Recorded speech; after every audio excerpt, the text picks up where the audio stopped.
of the 7. Why do you have to be so cruel, Max? It's trans beautiful. It's okay. Anyway, I may lose power as there's currently a snowstorm occurring. I've lost power once today. Yeah, I heard about how everyone else in the U.S. besides New Jersey is currently receiving snow. Yes. We haven't gotten it quite so bad. It wasn't as bad as you like thought. 4 inches, and it Yeah. is the. Listen, let me put it this way. I can hear the snow hitting my hood. That's how wet and heavy it is. Damn. Damn. It's raining like hell over here. Yeah, I think it's raining pretty bad. Let me check.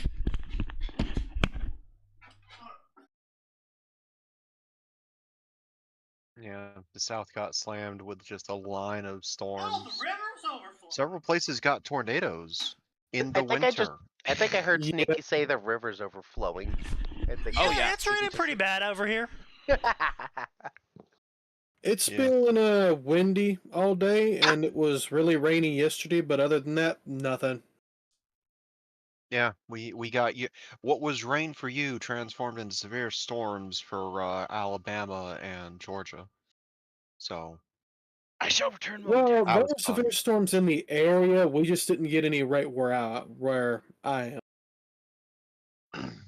But yeah, it got worse as it went east, from what I've heard.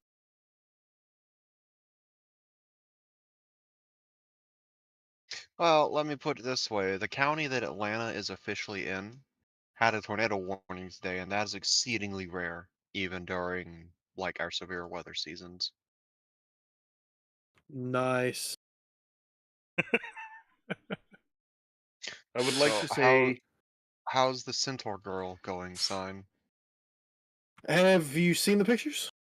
No, he's not on that site. No, I'm not on that server. You Oh, my bad. posted a Hang single on. picture in Weeb sign. It doesn't matter which server you're referring to either, because I'm in none of them. Well, hang on.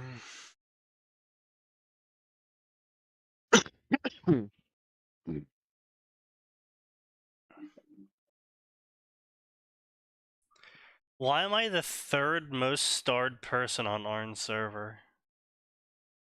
Probably because you have a lot of witty responses and sneaky stories. That's fair.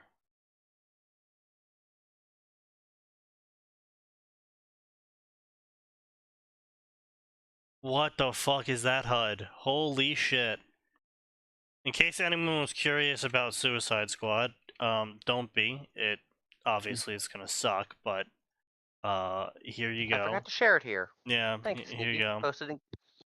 everyone knew it was going to be awful when it was still in the Arkhamverse, even though that was effectively already done. And then they turned it Yeah, from but a look at single that player HUD. game to an MMO. Yeah, but look at that HUD. That HUD is fucking awful. What the fuck is even going on? That has to be edited. That's not edited. No, it's not edited. No, That's it's like not. one of the Oh. joke HUDs you would see. Oh, Centaur girl actually has enough to make 2 bodies. That is exceedingly rare It's for those got types of 2 kits. bodies and spare parts to make partials of other bodies. Spare parts are pretty common. It's being able to make 2 full bodies that are exceedingly rare. Boy, I Really? wish I could have that ability, but As you can see, Sign's waifu doll is coming along great. He is really crunching those numbers and putting out a amazing capacity of work. It's a high parts count, yes. Yes. I'm just looking forward to the end of the year when Simon's like, all right, here's the final photos as he went all in on customizing and making modifications. Well, Max, the to the joke frame. is that Sign has a story called Sono Waifu Doll that he is currently 8 commission chapters late on. And yeah, bro, instead of doing that, I bought myself a birthday present, and I've been working on that for the Yes. last 2 days. And I said what he should do is he should Bro. post the finished dolls to that forum post, thread mark it as the next chapter, and say next chapter of Science Waifu Dolls. I think this one came along great, guys. God. Oh man. But just leave it up for like a day or something. Just clearly that you're just trolling everyone, but I think it would be fun. I think the reaction to it would be beautiful. Somebody get pissy.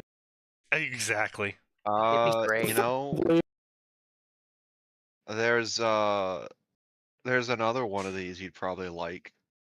So Let's just make that commission even more late. I'll just start Ugh. sending them let us speak today random off. of fanfiction histories.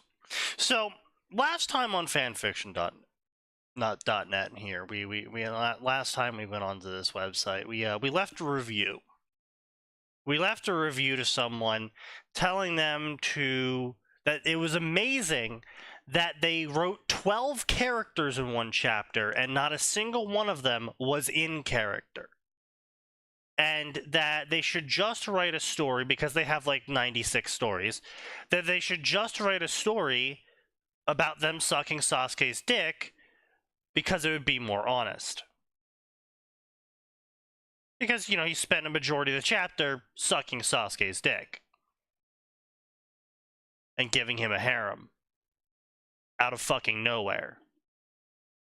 Just randomly, just walking up and being like, I'm gonna sexually molest you now. It's like, what the fuck, dude? Anyway. That individual did not appreciate my commentary. And so he left a review, of course, on the bait story that, Moth paid me to write. And The story that you never gave two shits about. the story that I literally you- couldn't, that I literally was shit posting about, and then Moth gave me $20 and said write it, and I was like, fuck. Fine. And now you made $20. Now off I've of made it, which is more than $20. he can say, probably. Yeah. Considering that he doesn't even Please. have a Patreon. I really hope you responded to his review with, I got $20 for this piece Oh. of shit. Well, see, that's the fun part. Well, he blocked you, didn't he? No, Oh. he should have. Oh boy. So he responds to me, leaving a constructive review, constructive Quote, criticism, one could Mhm. even say. I mean, well, it is the value of that constructive criticism is about the equal value of his story, but it was still, technically speaking, constructive criticism, and I didn't even have to, my review contained no swears, and it contained nothing about killing himself. It contained no actual derogatory material in it. What, did he send you a fucking low-tier god gif? No. We're getting there. So he comes to my chapters. So this is the great part, right? There's a bunch of really ass-mad people on this story. There is a bunch of people that have received a review from me, gone to my story, and then just left a review of what I said to them on my story. Like, your grammar's so terrible in this story, dude. Oh, you suck. It's like, well, first off, my grammar is actually perfect in this story because I didn't fail English class. You also make a heavy use of tools available to every writer for free if you're not certain on how to spell or how the grammar should work in a given situation. And then I ran it by 6 more people. Yeah. It's wild that. Yeah, so it my grammar's run it by 2 people for that yeah, specific purpose. so it's like practically fucking near 10 out of 10 grammar. I'm sure I fucked up something somewhere that no one else caught, but it was like so infinitesimal it doesn't even matter. Meanwhile, they can't even manage to put a fucking period at the end of their sentences. So I think that I do have somewhat of a soapbox to climb on to preach about grammar when it comes to stories. You know, considering that the one I wrote was while I was drunk, that someone paid me to write. And not something that they are supposedly writing because they're passionate about it. Not drunk, assumedly. Bold of you to make that assumption. Bold of me to make that assumption, but I do in fact believe a majority of the people, actually, I used to believe a majority of the people were teenagers on this website, but now I have come to the slow, dawning realization that teenagers of the modern day don't read. And so therefore are not capable of creating an account on this website because the login button doesn't have a happy smiley face with 2 eggplants and some raindrops on it. That's mighty specific. Sometimes I wonder if older people were right about the way that we talk. Yes. Not really, no. A lot of our speech came specifically. This is actually what I was talking with Max a little bit about this before, right? So a lot of our speech, and why I liked words like Riz, and why I hate words like Giat. So I like Riz because Riz is a derivative short form of charisma. Mm-hmm. Makes sense. And do you know what get comes from? Yeah, goddamn, but I'm slurring the word and I'm talking about someone's ass. And It's a ghettoism, yes. Yes. It's get down. yeah. So it's a massively contracted word, not because this is what I'm going to get it to, not because of texting, right? It's because they're incapable of speaking correctly. And that's where a lot of our language came from. Our language was derivative of the need to not press a button 29,000 times when texting someone. Because back in our day, we had to press a button 3 times if we wanted to get to the 3rd letter of the alphabet. Yep. Also, it was totally possible to write text out one-handed without even looking at the screen. Exactly. I miss those days. No, I know, I right? miss those days sometimes. And Once upon a time. I mean, nowadays you can just use the speech to text function, and it's actually pretty good nowadays. I am not trusting that function. Oh, don't get me No. wrong. It is the funniest shit ever. Because I'll send a text to my dad, and I know when he's sitting down and when he's doing something and he just wants to respond to me, because his texts and both my mom and his texts will come out so fucking garbled sometimes. And I'll just be like, "You were moving around, weren't you?" And he's like, "Yeah."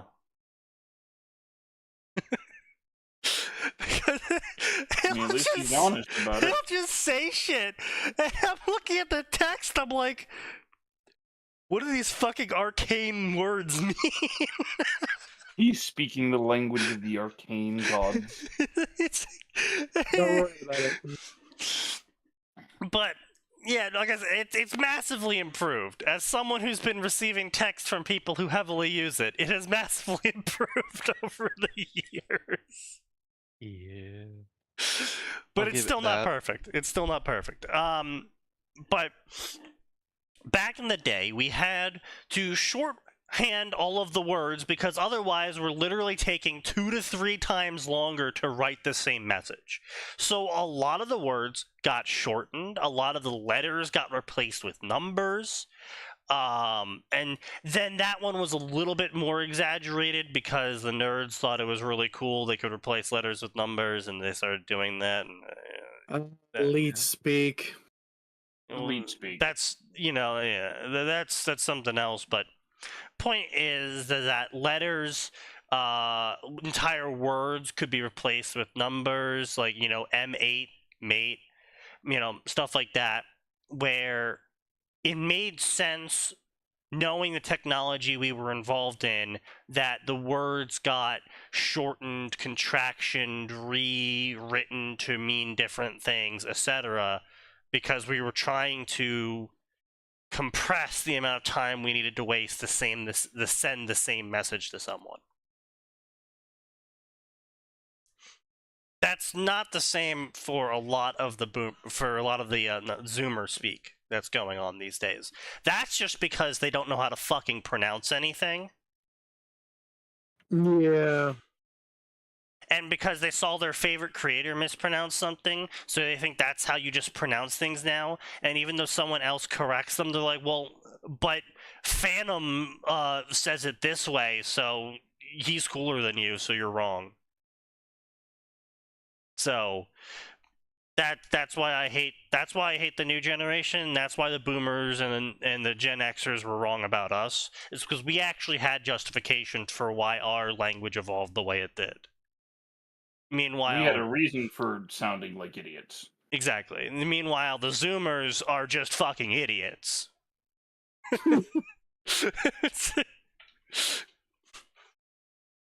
But anyway, so he leaves a review on my story that is an absolute bait. And I know that a lot of these writers don't actually read the story, because if they did, they would realize how stupid they sound saying some of the things they say in the review, trying to get me because they think I'm just as bad as them and they're projecting on me.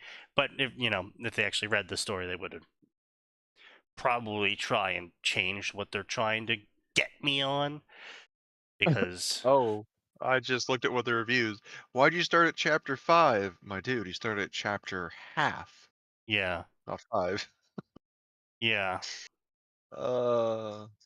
yeah. So anyway, he says, bruh, how you gone shit my writing yet this shit is ass? Question mark. If you need some pointers, I got to you. If not, then stop downing people and shut the fuck up. What'd he say? So much.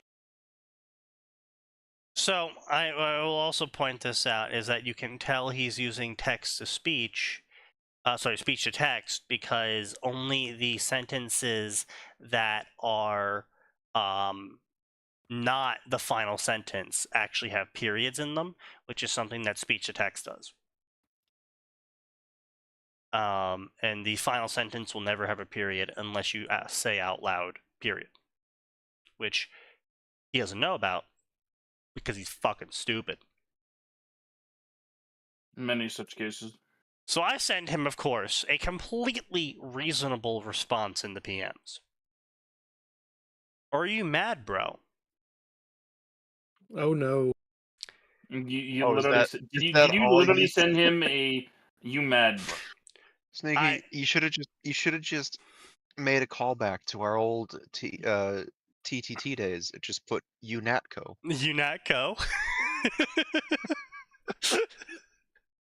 Don't worry about it. It's a really old joke. Don't worry about it. These old jokes may be increased to the point we may no longer be able to contain them.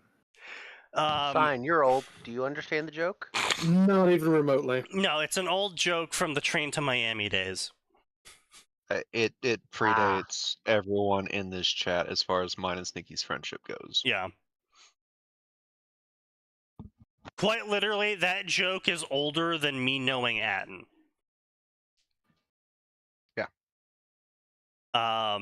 So anyway, no, that was the title of the subject I sent him. The message contained within is: the only good idea you have is your daily suicidal contemplations.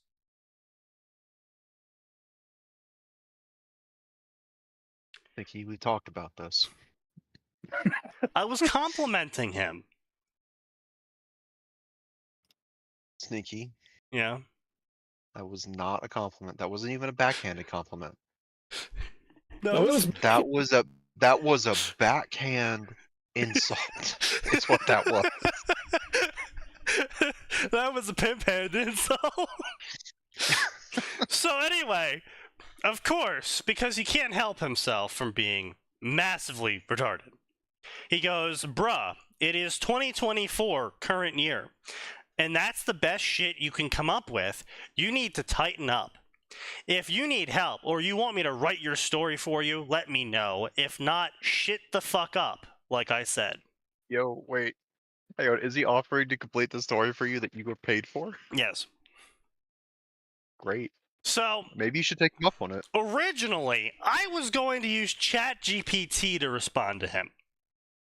I decided to roll up my sleeves and do it by hand. Because one must keep the pimp hand strong.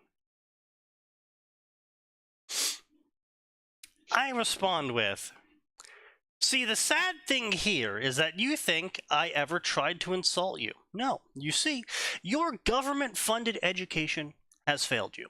I was being quite supportive, as I'm sure your parents were never around enough for that. What I stated were merely facts, not insults, as I hope to be the one shining beacon of positive influence in your hopefully equally short life. I see what you have been... What the hell? You gave I me finish. I come back in from helping finish shoveling, and this is the stupidity I hear? You gave me a thumbs up on this. What? Yeah. Apparently yeah. he did. Giant this is the thumbs up. reply he gave to that one story he reviewed last week. What? Wait. Maybe What? he's talking about the Ad must, review he posted. oh, Ad must have been in a fucking fever dream when he approved that. Wait, what did I approve? You approved this response he's reading out.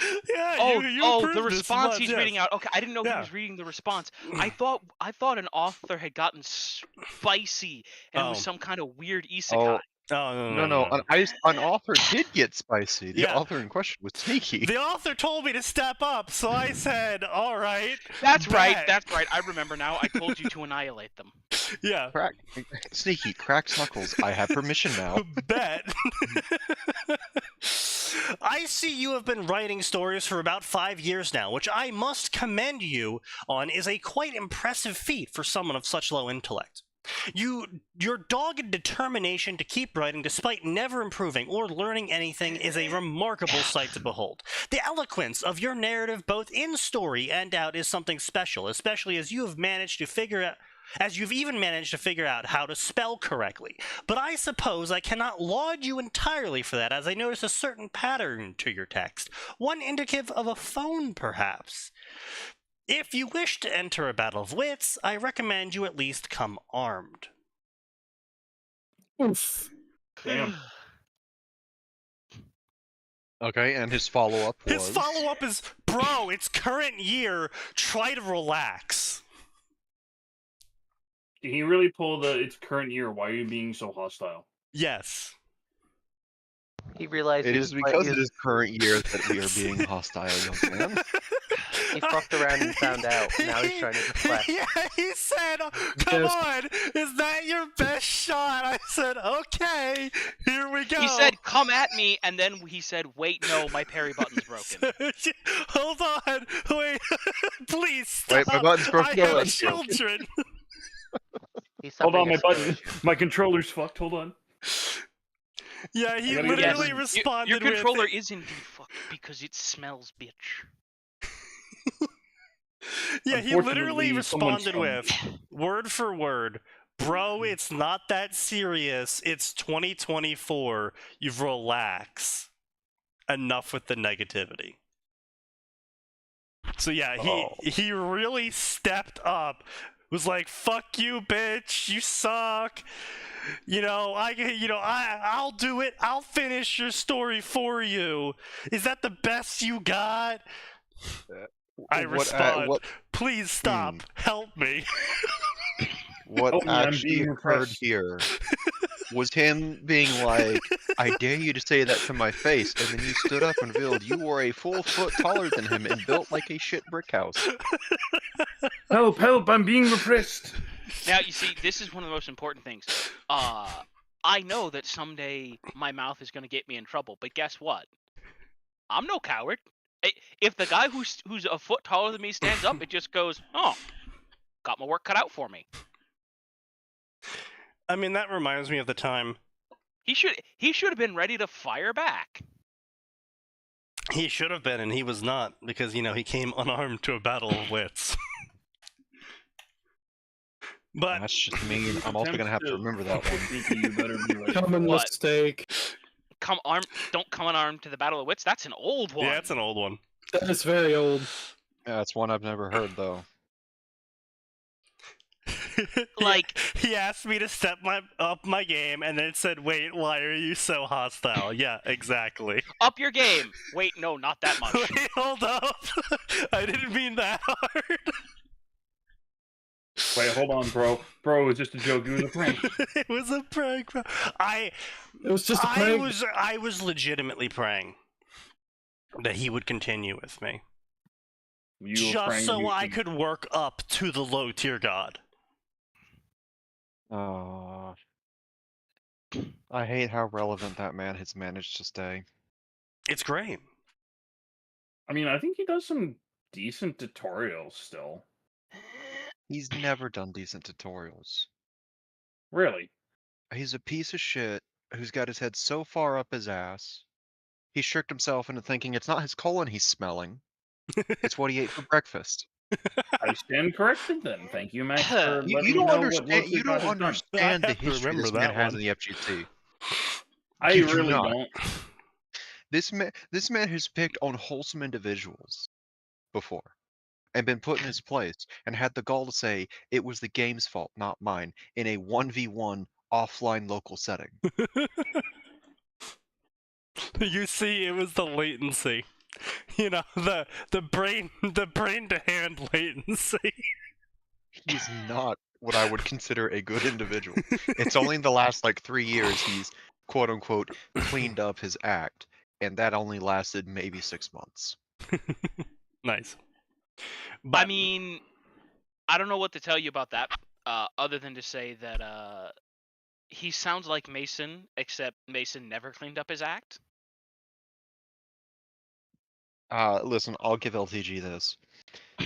He's a piece of shit, but by God, he's given us some amazing memes in the last 2 years. Yeah, Mason Yeah. hasn't even Listen, managed that. listen, his "kill yourself now" meme has been hilarious in multiple iterations. Someone made one for free run. oh yeah, I that was a good one. Yeah, that was a really good one. Oh no. You know what I I would don't really like this stuff. appreciate? I would A really beer? appreciate. Actually, yes. I think this one's my favorite. Oh. Yeah, that one's pretty good. Yeah, that was pretty good. Like I don't like the man. I don't like anything I've seen out of him. But he's been a fantastic source of memes in the last 2 years. I mean, you're a garbage human, but at least you got some good memes. I really genuinely want to be able to, in an absolute beatdown of someone verbally, be able to call someone born in the wrong format. That's one I really want to use. Yeah. But, speaking of born in the wrong format, let's talk about Naruto stories. Oh boy. Can we not? Unfortunately, we have. I'm sure we I cannot. didn't say we didn't. Yeah, we can absolutely not talk about Naruto stories. Let's go Bleach. Wait. Gotcha. Oh wait, Sneaky. Did we ever check out Bleach Star Wars? I bet there's some real shitters there. You know what? That's a good point. I don't think we've ever touched Bleach Star Wars. I feel like there's gonna be some real shitters there. I feel like there's gonna be like 2. But like they're gonna be real bad. Let's see. 16. Huh. That's more than I expected, I'll be honest. I expected like 4. Let's see what we got here.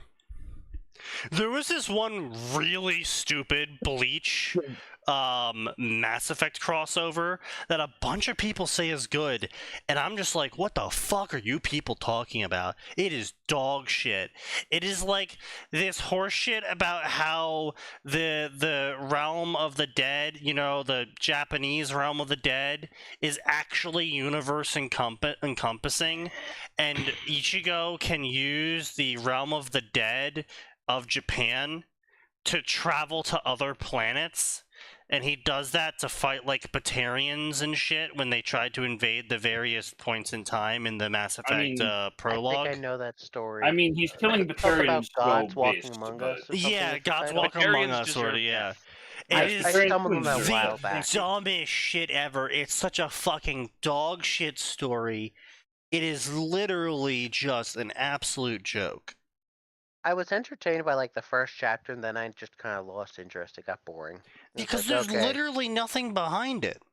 Yeah, I would like it would fine if there's a one shot, just Ichigo's there, just being the hero, saving the day or whatever, and then that's it. But then it's like trying to make a big story about like all the court guard helping out and shit. Like there was a chapter with what's his name, Zaraki doing something, and then it was like I was kind of like, what? What is this? Yeah, it was it was really bad. But no, like it went on because like what I found really annoying about it is that each chapter was from a different Bleach character's perspective, and it was just detailing what they were doing in the Mass Effect universe. And But why though? and you know how many fucking Bleach characters there are. And so it never got around to ever actually doing anything. Because it was too busy telling chapter 1 of every character.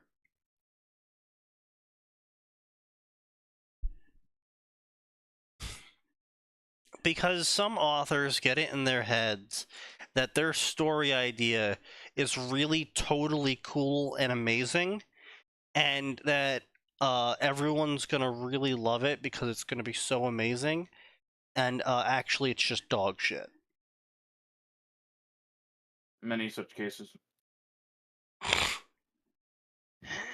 Speaking of, here we go. Knights of Soul Society rewrite. So this is V2, right? This is an AU story, already dog shit. Starting from the Shattered Shaft accident, Ichigo is actually Revan. Excuse you? No. I don't know about that one. And as a result, he gains a different Zanpakuto and power-ups. And he's smarter and darker, and he fucks Rukia. Ah, yes, it's a Rukia shipper. I mean, of good course. choice. And it's really cringe, right? It's 12 chapters long, marked as completed, 48k words in total. I hope when we click on this story, it's marked as completed because the author decided to stop writing more. Nope, he ended it with an epilogue. That's sad. So, like... Wait, he finished it and then ended it with an epilogue. Yeah. Chapters 11 is the last chapter, and chapter 12 was the epilogue. And at most, it's 4,000 words per chapter, which is basically a novella. It's actually shorter than a novella. Because the novellas are 60k words. It's actually 60 to 40k, so no, it's actually novella size. Yeah, that's a novellas are a lot shorter than 60k normally. Yeah. But point being though, is Revan is not Ichigo. He's not a reincarnation of Ichigo. Doesn't even make any fucking sense. Because A, the Force, as far as we're aware, only exists in that one galaxy. Yeah. For all intents and purposes, yeah, because we have an instance that caused several year-long problems called the Yuzan Vong Wars, where people from outside of the galaxy got in the galaxy and they didn't have... They weren't affected by the Force. Yeah, it wasn't just immune. No. It's not that they weren't affected by the Force. It was just that they couldn't be sensed in the Force. Right, but that's As what far as saying. I'm aware, Right. they were still missing the magic gene, so to speak. Yeah. No, they did. Okay, this is really, really fucking stupid. Okay, go ahead. Okay. So, now Max, I don't expect you to know about this, but Sneaky, do you know about the living planet? Yeah, I know about the living planet. Yeah. I know Okay. bits and pieces of it. Okay, so it turns out the Yuzon Vong, or at least an offshoot, or at least the Vong are an offshoot of a species that originally lived on the living planet. They did something, damned if I remember what, that pissed off the planet. The planet took the force gene away from them and kicked them out of the galaxy. That's why they had all the living technology, because they got it from the living planet. Right. Okay.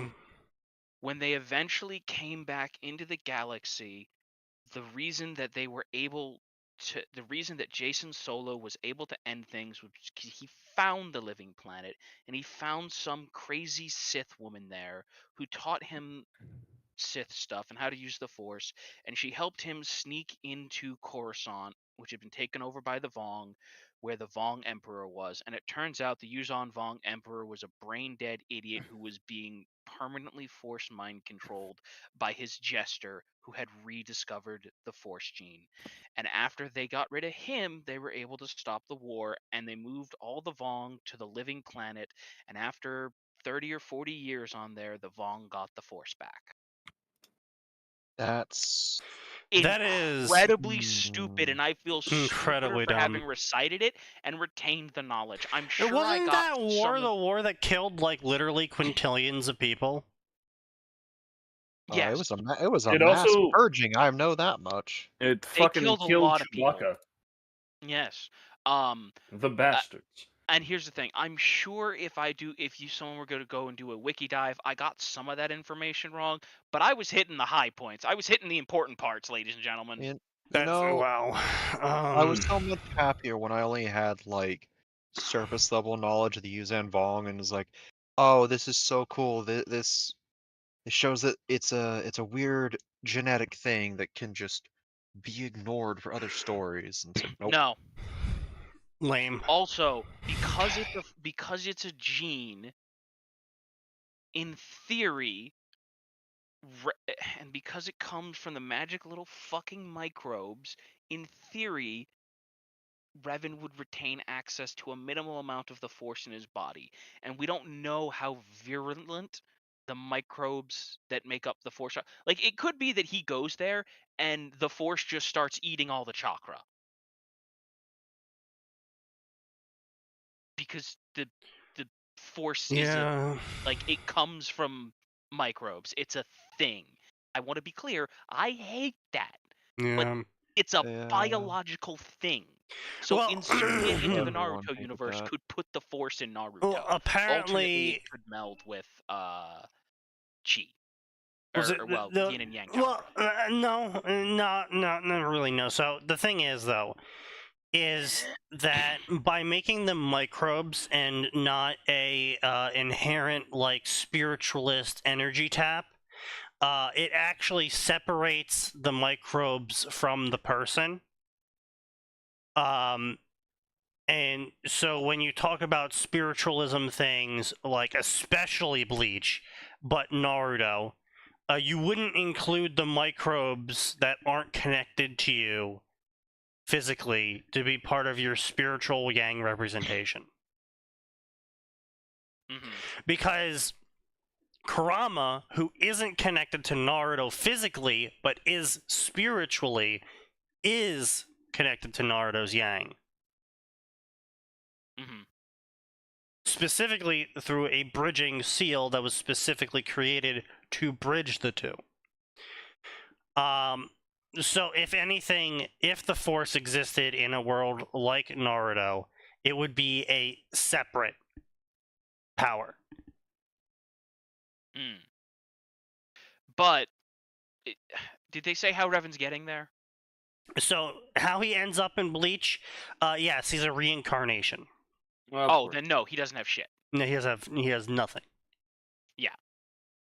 Certainly, he can end up with. I mean, he'll be bringing his confusion as to why he can't feel the Force anymore, but But Oh, yeah, no, that's but- the Not other thing is that I really don't think the Force would exist outside of the Star Wars galaxy. This is just me again now headcanoning because galaxies are really fucking far apart. First off, so unless the microbes that generate the Force, were brought to that galaxy, and were not something that developed in the formation of that galaxy, I find it very hard to believe that another galaxy would just so happen to produce the exact same microbes Absolutely. that generate the fair. exact same spiritualism Force No, thing. no. The odds of that are pretty much nothing. Now, that is super fair. Yeah. maybe you could argue that the Force is similar to like spiritual energy, but it just took on a more physical aspect. Like maybe you But could that's the argue that, problem, though, is you but can't. it's a bad argument. Yeah, but see, the problem with that is that you actually can't do that because the microbes thing. Again, this is the difference between it being a microbe thing and it being a spiritualism tap thing. Because if it's a microbe thing, then that would be the equivalent of saying, oh, well, I meditated really hard and now I harmonized with my gut bacteria. Hmm. And now arbitrarily my spirit slashes are stronger. Now, It sounds like nonsense, and the only Yeah. reason why it isn't nonsense is because the creator canonized that that's literally how it works in the Star Wars universe. because Which is everybody stupid. has it. Now, I do want to Was say that one thing. Lucas? Yeah, no, it's Lucas. Yeah, Lucas. It's He episode canonized 1 it is where that himself. happened. But anyway, Star Wars New Testament, gotcha. No. It was in the Clone Wars saga. That was canonized. It was New one of the Testament. What If it wasn't in the books, it's New Testament. If it's in the books, it's Old Testament. the it's in fuck the are book. you? I mean, it's in the What books. the if fuck that's are you what What What on are you about? It's from smoking? the 80s. Are you an idiot? Are you referring to the old original 3 as the books? Are you- No, the actual printed book series, Sneaky, the ones from the 70s and 80s. Okay, Why those are you came taking after the- the Bro, movie. I got bad news for you. Those They're came in after the there. movie. Original movie. No.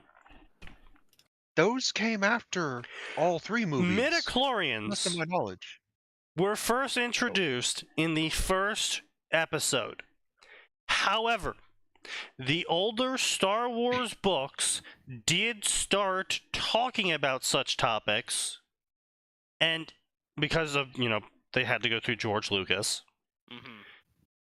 and it was only in the movies that George Lucas went forward with publicly canonizing, I guess is the best way to say it, that midichlorians were how people got their Force powers. So he had it written down, he just hadn't published it yet. Also, I want to point out, if you're talking about stuff from the 70s and 80s, I got real bad news for you. That also includes the abominable Marvel comics. Those Yeah. are canon too. We don't talk about those for a good reason. Oh Yeah. yes, we fucking do. Anyway, point being, I mean, if those are what gave us the Clone Emperor saga, I will absolutely talk about that. anyway, No, point being, that did come. we don't need to No, talk that's a about Dark that. Horse comic, I believe. yeah, that was, Ah. yeah. Yeah, it was Dark. It was Dark Horse, and pretty Dark much Horse everyone. dropped some good bangers back in the day. They They did, and then like, I want to be clear. They still do. Dark Horse has a pretty good reputation of like half our stuff is weird garbage, the other half is really good. I'm gonna say that's the thing. Every time you go and you pick up a Dark Horse comic, you might be secretly reading the best new thing to come in the last 30 years, or you might just be going, I can't tell if there's a contact acid high on here, but I feel like there should be. Yes, effectively.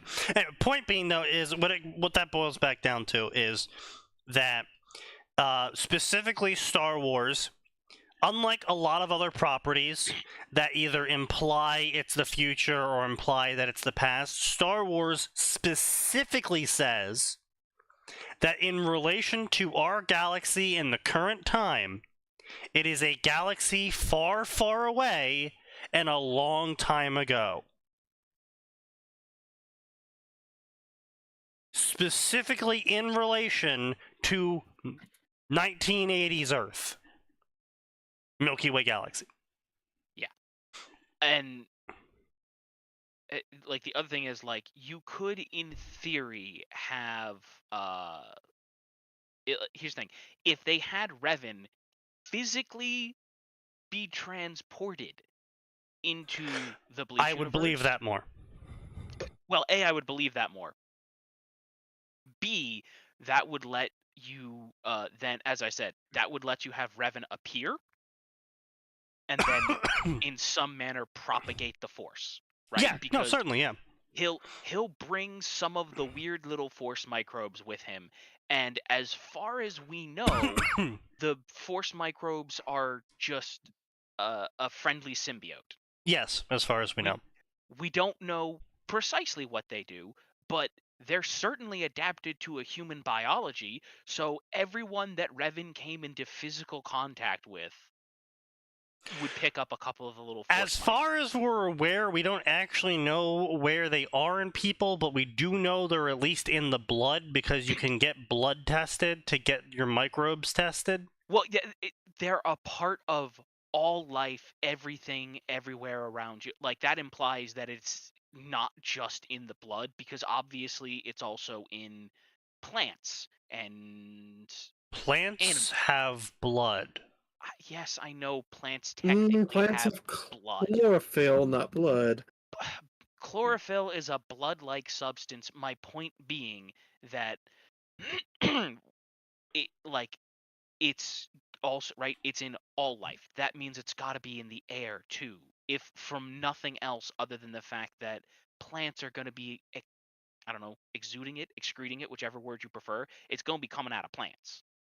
So it could just be that Revan breathing on people gives them a tiny Are you dose of guys fucking high? maybe. Chlorophyll is a green pigment found in plants. Sap is plant blood. Side, please don't nose hair yourself. You are live.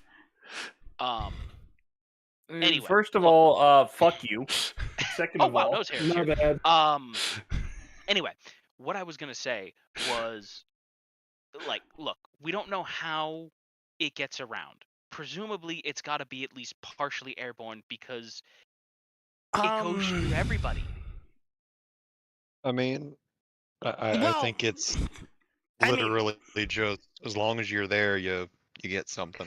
I mean, no, I mean, is it in the rocks? Like, is it in inorganic material? Okay, all we have is the quote from Qui-Gon Jinn that it is everywhere, all around you. Okay, well, Inorganic things are able to eventually gain a force signature. This is noted in comics and books with R2-D2 and C-3PO.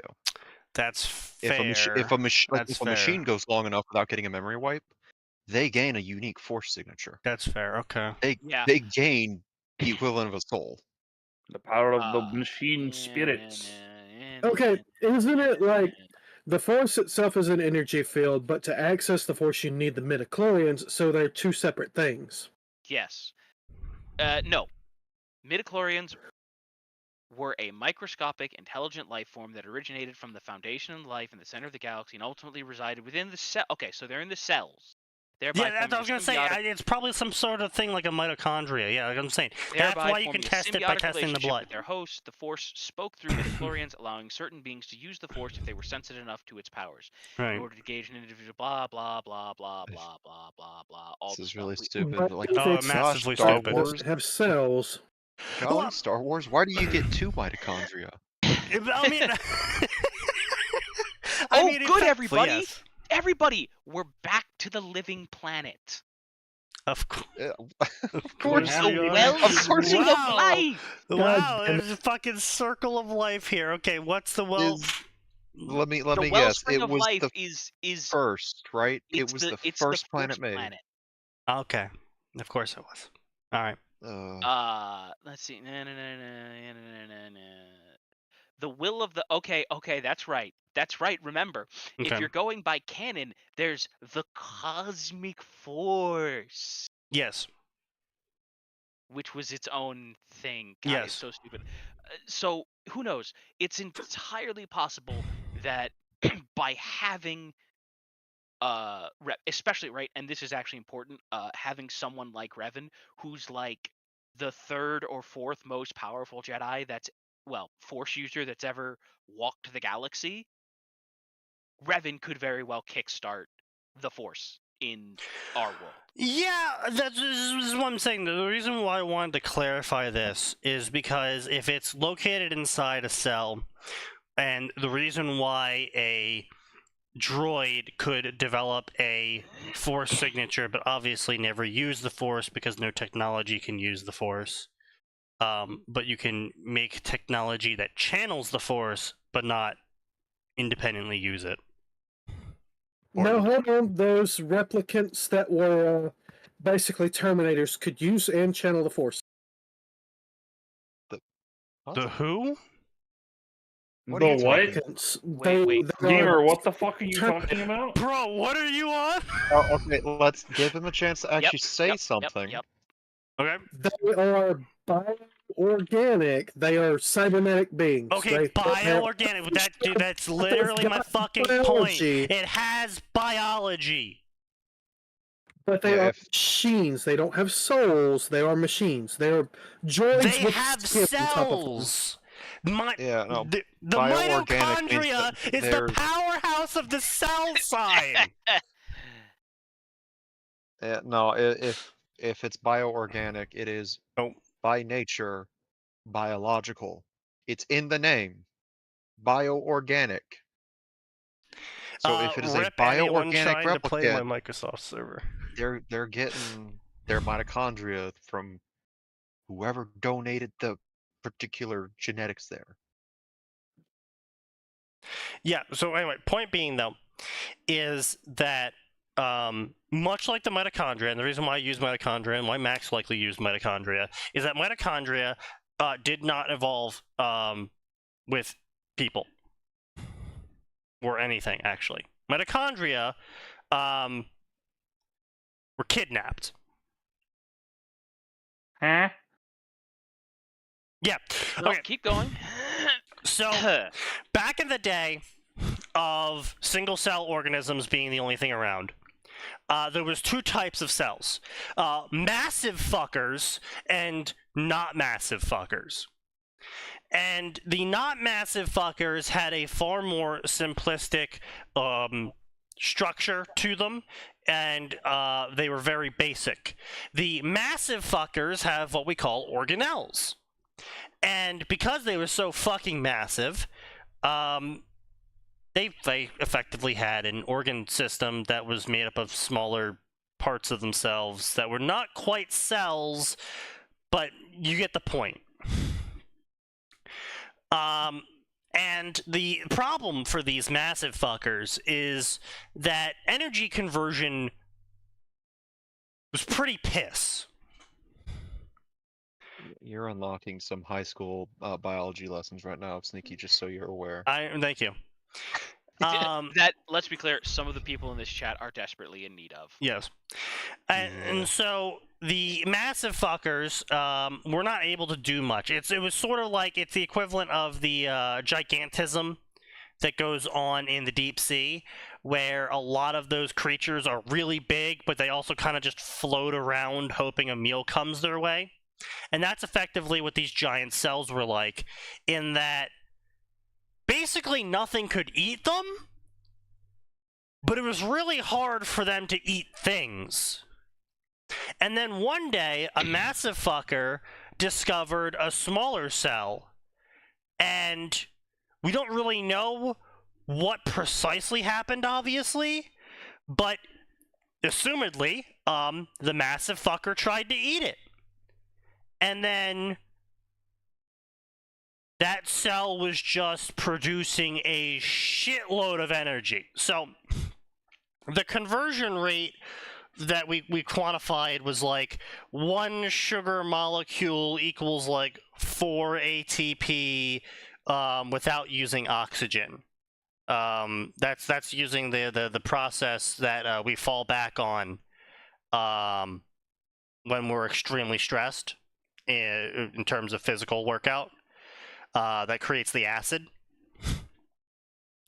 And this was, 1 sugar molecule, 4 energy. It was pretty shit overall. It kept you alive, it kept you working, but it wasn't great for you to keep working for a long period of time. What the mitochondria did was it took 1 sugar molecule and made 32 points of energy. And so these cells just started kidnapping mitochondria and then feeding them. How does that work? No, you know how a cell eats, right? Yes. Okay, well, My point is just like, how does the whole kidnapping mitochondria thing? Well, okay, the mitochondria was a no, cell. the really short answer is the big cells just kind of floated there. The mitochondria came on in and didn't get immediately eaten. They started taking a little bit of energy. And giving the big cell a shit ton. And the big cell was like, well, fuck, okay, and started feeding the mitochondria. Well, let's be clear.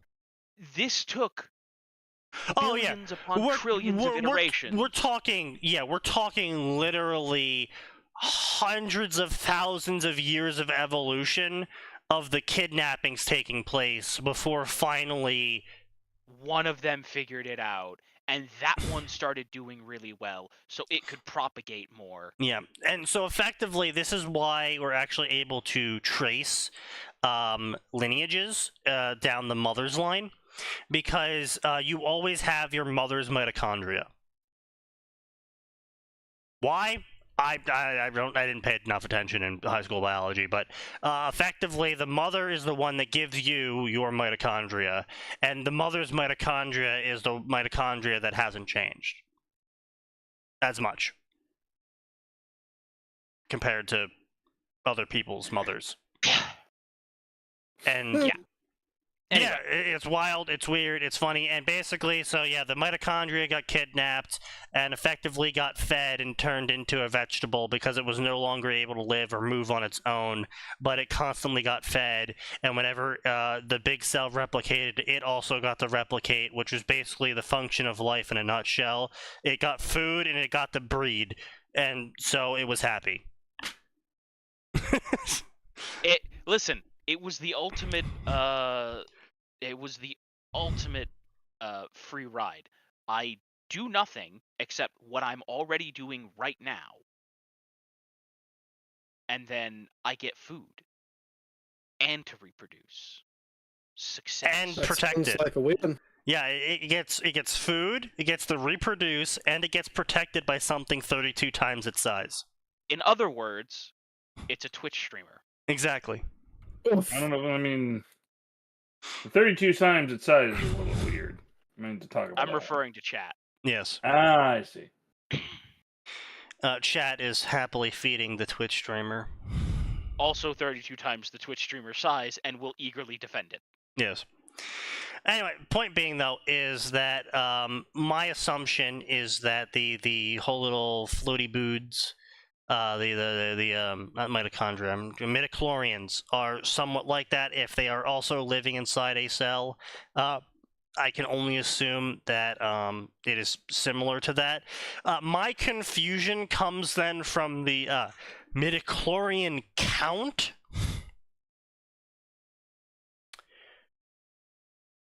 Yeah. Which, like I said, don't get me wrong. Organic life can use the Force. Why can they use the Force? They have an extra organelle inside their cells that generates spiritual energy that lets them use the Force. Okay, well, fine. no, okay. So it's not generating spiritual energy. What it's specifically doing is letting those individuals hear and understand it. Now, this is It is generating spiritual energy. And you know how I know it's Sure. generating spiritual energy? Because they often depict things. Because Bane, first off, was it Bane? Who was the guy that ate planets? Nihilus. Nihilus. Darth Also, Nihilus. remember, he didn't eat planets. He ate ate the the life. people on the planets. Yeah, but that's my point, though. Is if they weren't generating spiritual energy, then what was he eating?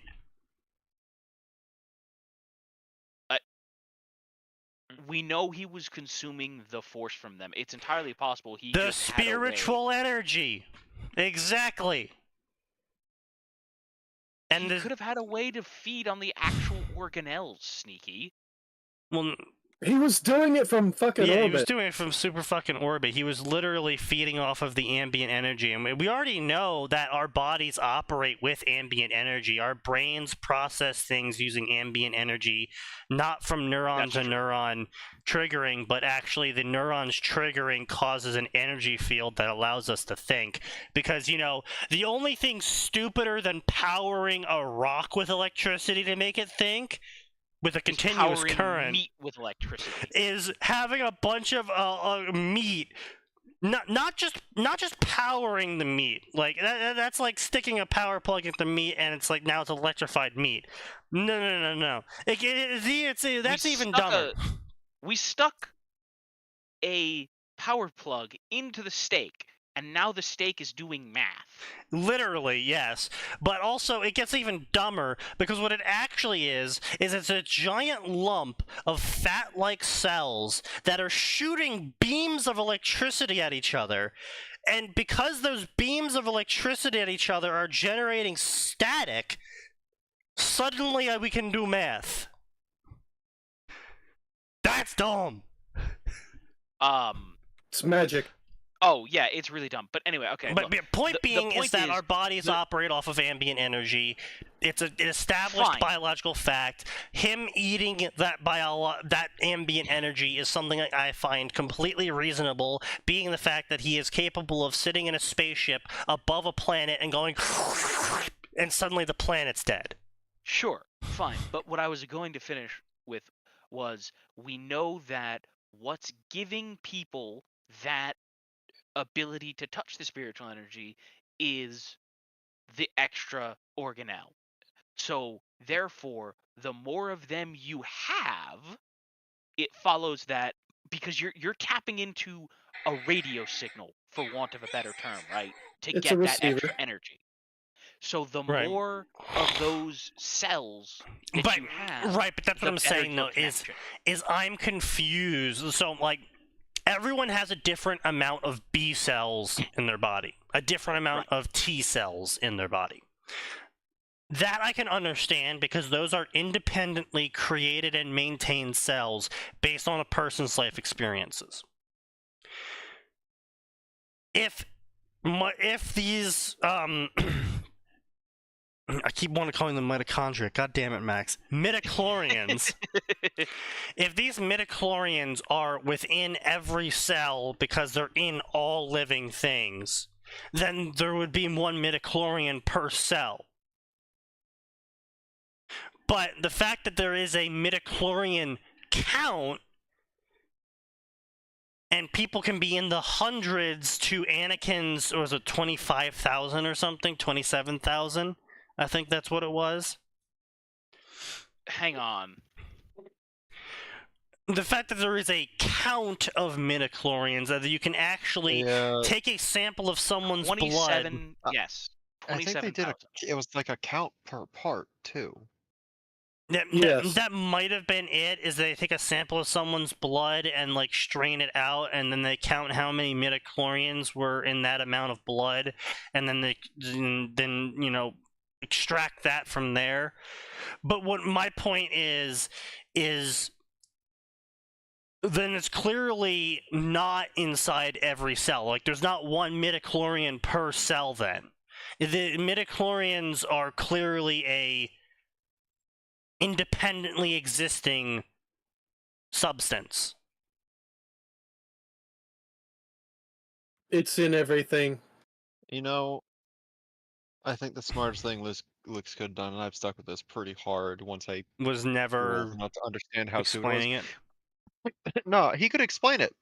But what should have been is like, so what connects us to the forest? Like, oh, these odd little things called midichlorians, and that was it. Yeah, that's fair.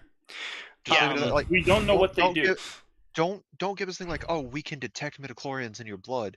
We can count your midichlorians per part. Like, just we're connected through things called midichlorians. That's all we know about them. I don't know. I feel Gentlemen, I have found a crazy person's website. Oh dear. Do you have any idea how little that narrows it down? That doesn't really narrow it down. Oh, Yes, Jesus Christ. Oh, this is already Jesus Christ. not looking good with the name no. Approach. Oh, no. What is this? No. Jedi versus Sith midichlorian. Oh, the variance percentile? I don't know how Solving for N? Gamer. I'm not sure how the man came to this result, but he's put Revan at only slightly below, well, I say slightly below, with about 10,000 less than Anakin Skywalker, and tied with people like the Solo children and Ben Skywalker. So I'm gonna say he's right. Is it right for Revan? You know, I don't know. I don't know. No, Revan pulled off some really dumb shit. Well, to be fair, one consistent thing about Star Wars has always been, like, a lot of times it doesn't matter how strong your early connections are, you can build that fucker way out. You can also lose it. Just to point out, Yes. here's the thing. People gave Force Unleashed. I will never forget this one quote from Ram Koda, which is, Okay. "The Force doesn't care about weight." Like Okay. it becomes a mental thing. Right. It becomes a from spiritual connection thing. Yeah, okay. Yeah, like some people are able to theoretically overcome this limit that George Lucas imposed with Also, numbers. just a Plot point device. of reference, Sneaky. Anakin Skywalker has 27,000. This person is saying that Revan has like 18,000. Like, here's my point. They at a certain point of midichlorian count, the only time it could possibly ever matter is when you're against someone with a bigger number than you. For all intents and purposes, this is like saying who's got a bigger money dick, Jeff Bezos or Bill Gates? It's an Does Jeff interesting thought Bezos experiment, technically but have a there's- bigger money dick? Yeah. That's To a the fair point. average human walking down the street, is that in any way matter? No. That's fair. Also, I will give Argentorum a good point here, and this is how George Lucas should have handled it later on, after he introduced the whole midichlorian thing.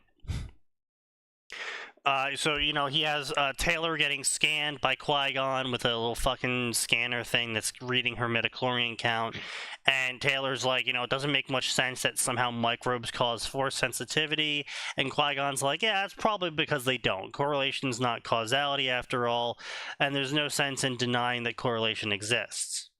But there's no sense in denying that correlation exists. I raised my eyebrow at the scan as the scanner beeped. Then what's with this whole bit of midichlorians cause force sensitivity thing? He hums and looks at the device, perhaps because it's a much catchier idea for one, but for also, as a researcher, it would probably be rather discomforting to stand before the most respected Jedi Masters of the galaxy and inform them they have space worms. I do kind of want to read that story. Just listen. That's not bad. That's a pretty good lie. Unfortunately, it's an Argentorum story, which means there is 2 chapters out and it will never be finished. Unfortunate. Yes. Master Yoda, I don't know how to tell you this. You've got space worms. And this is kind of what I was trying to get at here, is with your point of Revan being able to introduce the Force to other parts of other galaxies, if he went there, is if these are not, in fact, inside every cell, but in fact a instead of being more of a mitochondria, they are more of a gut bacteria, in that they are a separate organism that lives inside of our body that takes some of our energy, but in exchange gives us a beneficial side effect, that being force powers in this case, and being able to get high on demand to commune with the force.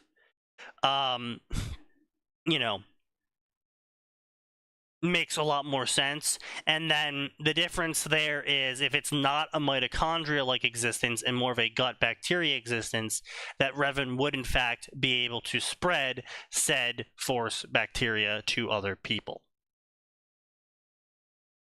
Yes. Well, unless the... I Hmm? mean, they could also just be a viral cell. Yeah. The reason why I think it's a bacteria and not a viral or prion-like existence is that both viruses and prions do not have a prevalence for not killing their host.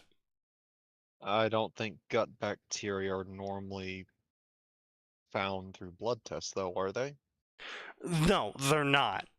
However, But I was trying to make an analogous existence, because you can certainly find them in your gut. And yes, it does get very bad if you find them in places that aren't your gut, which is, septic. That is understating it. Yeah. which you usually only hear about from doing very unsanitary things. Also, when you eat food that's been, fertilized with human feces, like Taco Bell.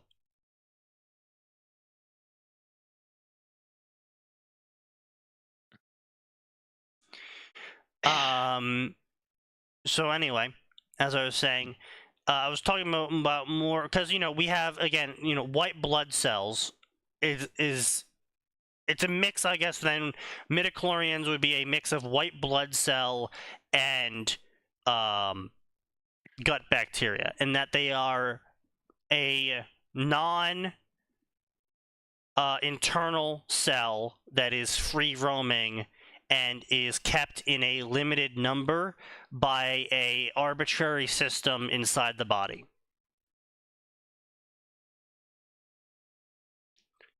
And I say arbitrary because I personally don't really know how the body knows to stop producing white blood cells, but I do know that the body actually does know when to stop producing red and white blood cells.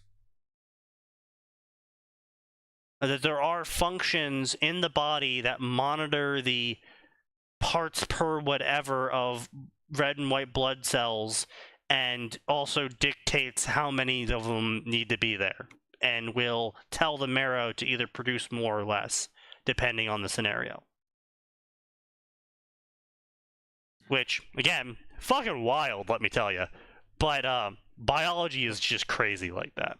Yeah, it's really inconvenient when your body is missing that particular function. It just overproduces red blood cells. Yes, and I will say as well that I deeply concerned my doctors with my blood test, because everything else was fine. In fact, they were shocked how healthy I was. Everything else considering. Except they were like, we do have one concern, however. You have the equivalent white blood cell count of someone literally dying in a hospital bed. Oof. Of a terminal disease. And I'm like, how did you accomplish that? Well, I'm fine. And they just kind of gave me a look, and I'm like, your tests say I'm fine, doc. What do you want me to tell you? I mean, it's like, yeah, I just have a little bit of a sniffle usually, and yeah, I produce a little bit of extra mucus that I, would really rather not, but I'm not dying in a hospital bed from a terminal disease.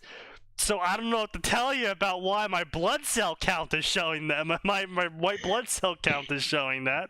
But One of the doc's tests is wrong. They need to No, figure out which he's one, scared. apparently.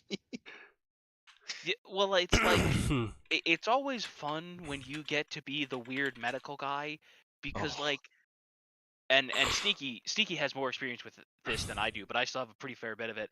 My personal favorites are doctors asking me how I can even catch things. Wait, what do you mean the state lets you have a license? How can you drive a car? And my personal favorite from when I was 5, the child shouldn't be able to walk on a balance beam. Backflipped on the balance beam. I can't do that anymore, but that's are we because I'm uncoordinated and out of shape. Are we sure those people should have been doctors then? Because people with disabilities adjust all the fucking time. Yeah, that was a fun time. There are several people that are able to do things despite their disability that they really shouldn't be capable of doing. Humans are awesome. Yes, indeed. I mean, that's just a classic story, you know, of fucking going to the DMV, them being like, "Hey, read these letters." I can't. What do you mean you can't? You took away my glasses. I can't read the letters. Well, you have to be able to read the You have to be able to letters. read without your glasses. Well, I'm just like, why do you think I fucking have glasses? You well, no. So the thing is that the size of the letters and where they had me stand was effectively the test to see if I was capable of reading the shape of the letters. So like they weren't expecting me to have good vision. They were actually not expecting me to have good vision, but what they were expecting me to be able to do was to be able to see the letters in enough of a shape to give a general idea of what the letters were, and if I wasn't able to do that, I was considered legally blind.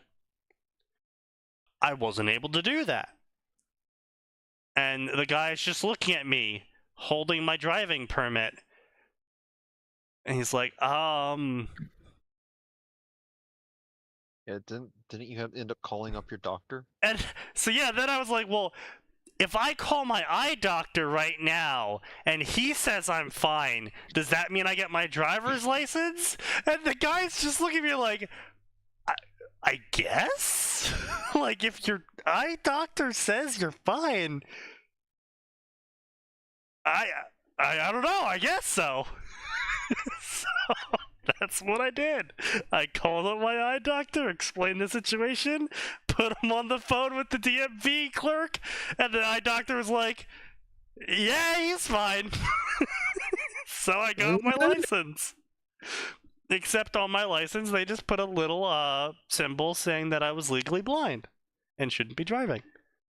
But I had my license.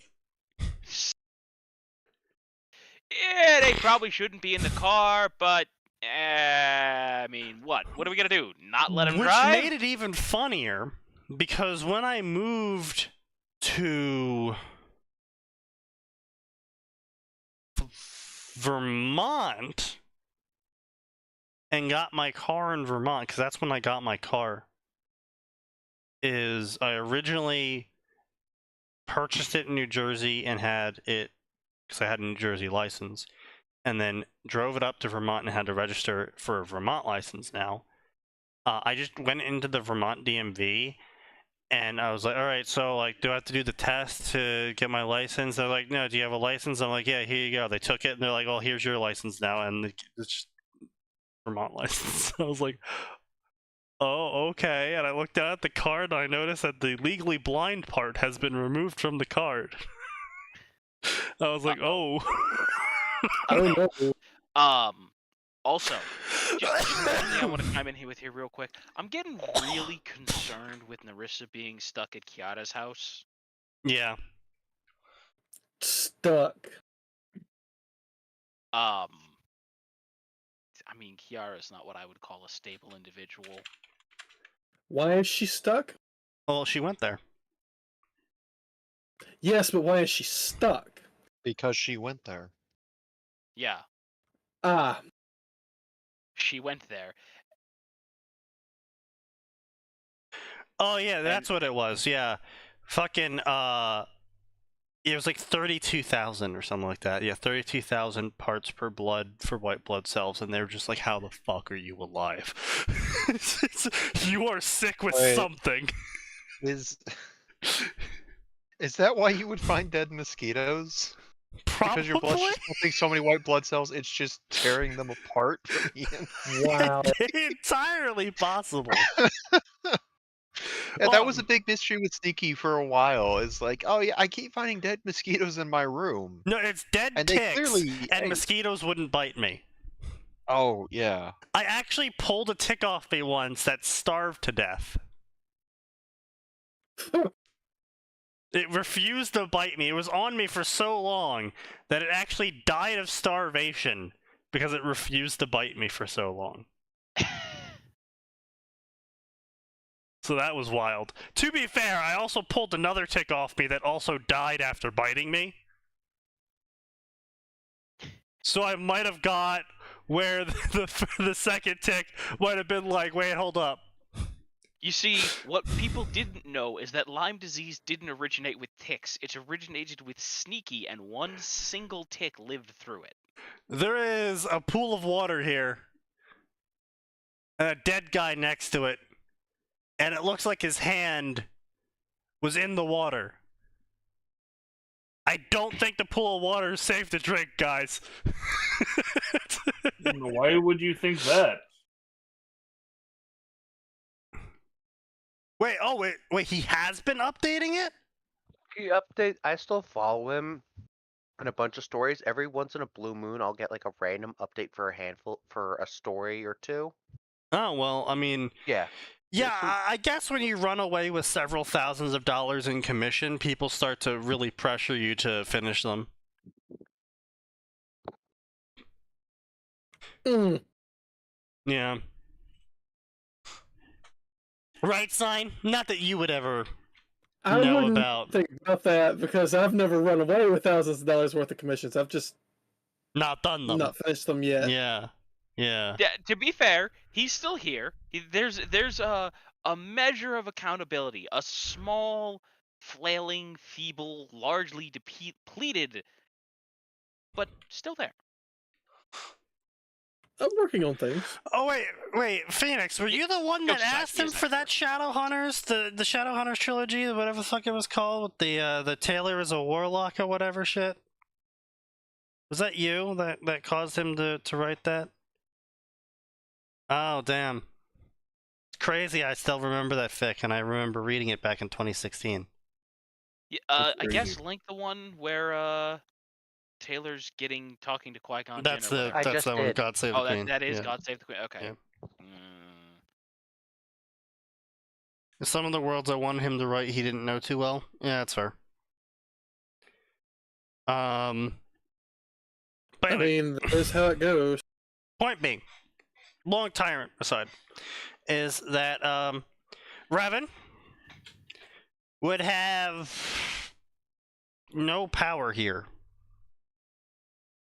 Yeah. In the Bleach universe, as it's not only multiple galaxies away, he reincarnated, and Force Ghosts only keep their Force powers while they're Force Ghosts.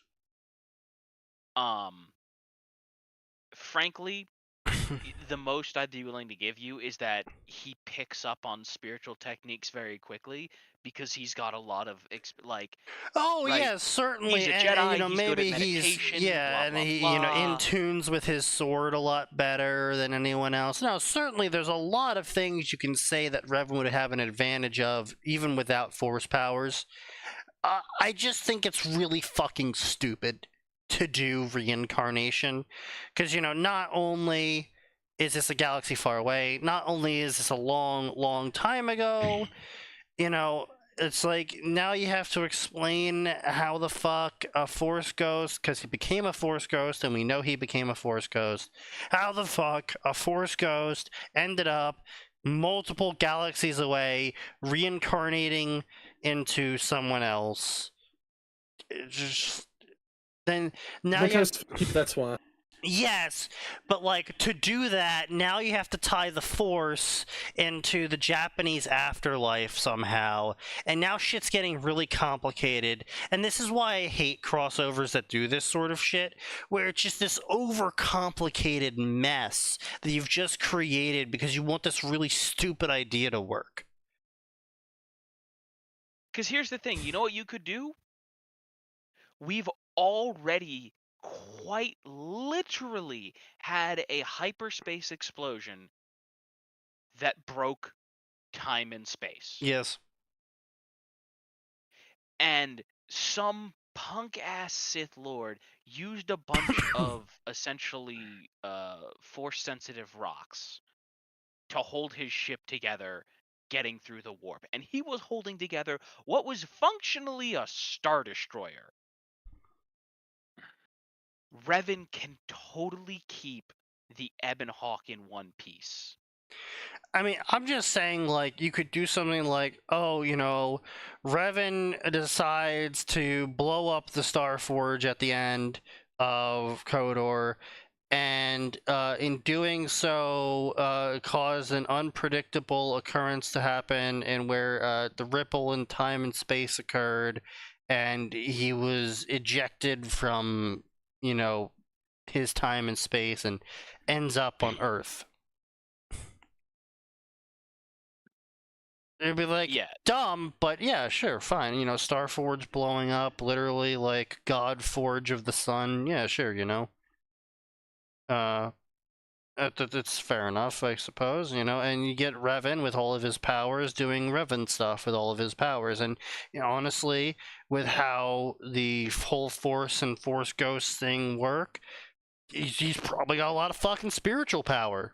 And that's exactly what I was going to say earlier as well, in that the whole you know, sucking the planet dry of force energy somehow kills everything there. It's clear that the midichlorians consume energy from the person involved, because Jedi get tired from using force abilities. Usually, yes. And explicitly, they do tire at different rates. yeah, they do tire at different rates. Yeah, I know, but they tire from using force abilities, which means something is consuming their energy to power their force abilities. And the midichlorians give the person force sensitivity / force abilities, which means the midichlorians are somehow converting the body energy into force abilities, which means that they probably do this passively normally, instead of, you know, actively when in use. And, you know, if the Force originated from all life in the universe becoming a collective, like, spiritualist entity that is heavily affected by the emotions and events of living things dying in mass, then clearly it is the effective equivalent of a person's neurons, where one person is a single neuron in the entire force. And all of the people collectively together are giving off enough force energy to create a thinking entity. And I use thinking in a very loose term, of course, because the force is a little bit wish-washy in how it's described in the various entries between books and the Wikipedia and the movies, and it's clearly not on the same level of fully sapient thought, and it did try that apparently with the whole father-son-daughter thing, but that was a isolated attempt by the Force, and it is clearly, because there is a clear dark side that, you know, encourages emotion, and a clear light side that seeks tranquility. There was clearly something going on there in terms of overall desire.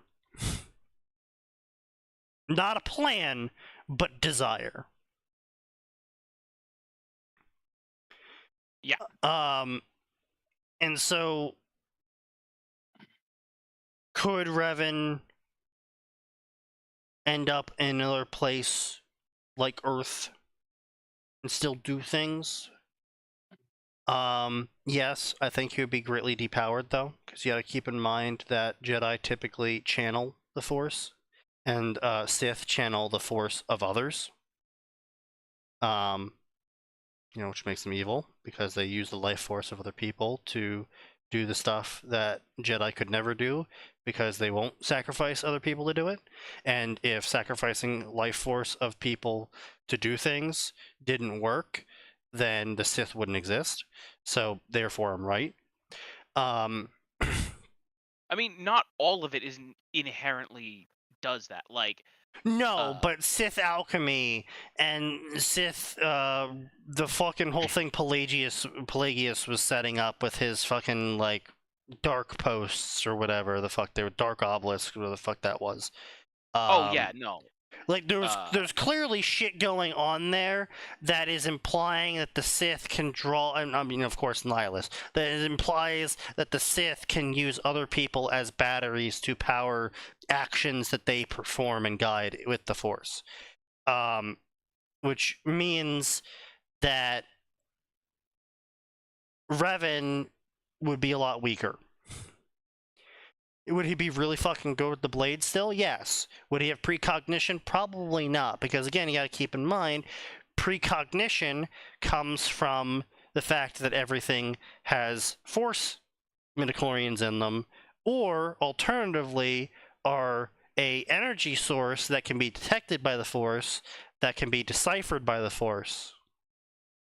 Therefore, being capable of giving a Jedi in tune with the Force a precognitive knowledge that something's about to attack them. Which means that Revan, in a world that doesn't have midichlorians everywhere, wouldn't have that knowledge. Now, And bear in mind, even if he did, a huge part, and this was one of the things I loved about the Darth Bane books. Just being good with the Force doesn't mean you're going to know how to dodge. And even if you do, the whole point of having and using forms is that, hey, we need a way to beat precognition. Therefore, we have to be able to move faster than we can think. The counter to that is learning the forms, because then if you know which way the other guy's facing, oh, he's using form ABC, he's doing XYZ. There are 30,000 moves that he could do. The most likely are these 5. Figure out how to deal with it. Right. But, I mean, yeah, so that's what I'm saying, though. It's like, Revan is personally extremely skilled. But as far as, power scaling, significantly depowered. And so that's the sort of thing that makes the story, therefore, uninteresting. Because, it's like when a Skyrim character goes into another series. And I say Skyrim specifically because that's what 99% of people know the Elder Scrolls series by. Where the magic of, Elder Scrolls comes from the giant hole in reality leaking literal god particles onto the planet. That's how yes. that's how Peak magic Todd. works. Yeah. Well, no, that's not Todd. That's pre-Todd. Yeah, no, That's that is pre-Todd. good old. That's good old cocaine. No, it No, was that's acid. mushroom. It was It's acid. mushrooms. Listen, regardless of what it was, that is good old 80s. I'm on drugs and I have a story to write, and it's 4 a.m. Oh fuck! I forgot to send Todd this backup. Yeah, effectively. So it and yes, again, it is established in Elder Scrolls that people internally have their own little god particle supply because they effectively grew up in a reality where absorbing god particles mean you didn't die, and using god particles means you didn't die, and being able to create god particles in times of the not being in the giant god particle beam means you didn't die, and so you had that, which means even if a mage went to like Fallout New Vegas,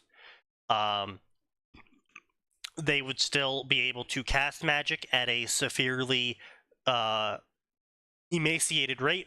Don't get me wrong, the spells would be the same strength. It's just how often they could cast them would be severely limited, unless you make souls a thing in Fallout. And therefore, we already have established in Elder Scrolls that souls can be turned into god particles, which means you could regenerate your magic using souls. Which means that in a reality where canonically no one has a soul, a character from the Elder Scrolls series would be severely underpowered. And wouldn't be interesting. But that doesn't stop a lot of fan fiction writers who only know Skyrim and just assume that because magic is magic, it's therefore always magic and everywhere, always, all the time, despite the fact that certain series are very explicit in where their magic comes from, and if you remove a character from that source of magic, well, they don't have that magic anymore. It also does mean the opposite, in that a character going to the magic verse, like Elder Scrolls, would either die from, being exposed to the equivalent of God radiation, or they would develop the ability to use God radiation. Honestly, probably the most powerful thing that a wizard could do would be to just throw the god particles at people. Yep. Do they live? Do they live through the magical radiation? Yes. Well, I have a problem. It's 50-50 because we don't have a clear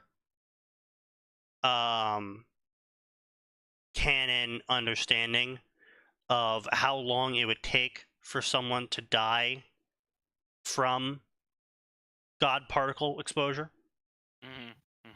So it might just be easier to turn the god particles into an icicle and chuck it at them. Because it does turn out that you do need a heart to live, and if there is an icicle where your heart used to be, you stop doing that. That would make living kind of difficult, yes. One would think so. Now, you could theoretically extrapolate, for the Elder Scrolls at least, the Divine Curse from Morrowind. How long it could take for someone to die to God particle exposure in a more direct form. However, there's a lot of factors involving the Divine Curse that I would really hesitate to use as a basis for anything other than a theoretical argument. What I'm trying to say, though, Ichigo would keep his powers if he went to another world, because his powers are based on his soul, and he carries his soul with him. No, he is his soul. Yes. That's what I was saying. That's rather No. annoying design.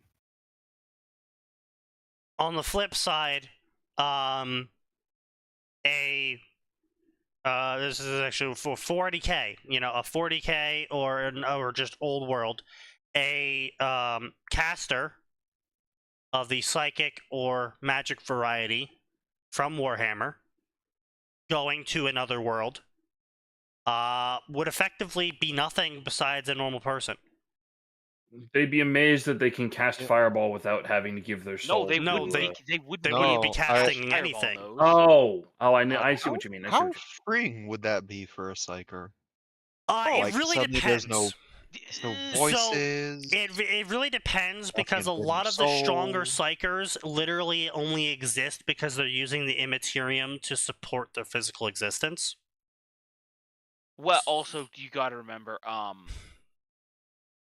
as right, the best way I ever heard psychers in 40K describe it is someone was like, "What's it like to feel the warp?" And and the psyker just turned to him and said, "How would you describe a color to a blind man?" That's true, yeah. And that is a good point, but we also do know what happens to psychers near nulls, where Oh yeah, no, they die. they die. Well, yeah. they get super uncomfortable. Well, and the then they- Eldar die. The stronger the psyker you are, so the greater connection to the immaterium you have, the more you're affected by the removal from it. Which means that if you are a low-tier psyker and you end up in, say, DXD, where the immaterium doesn't exist, you would probably just be a normal person. Honestly, you'd probably just be thrilled. Yeah. If Like, you were saying, wow, the demons can't eat my soul here. Sure, I can't do magic, but the demons can't eat my soul. and then they find out about devils and they go, well, time to start the next crusade. Alternately, they go, wait a minute. This demon doesn't want my soul, but it does want to give me magic? This is an absolute win! Well, actually, no, they do get your soul. No, most devils canonically don't trade for the No, soul. the devil That's the piece. old expression devils. Yes, but the devil piece converts your soul, as far as we're aware. But it's also Yes. not in the same way that the warp does it. No, So there is- it's, No, it is it's different. overlaid. However, try explaining that to a fanatical sanctioned psyker.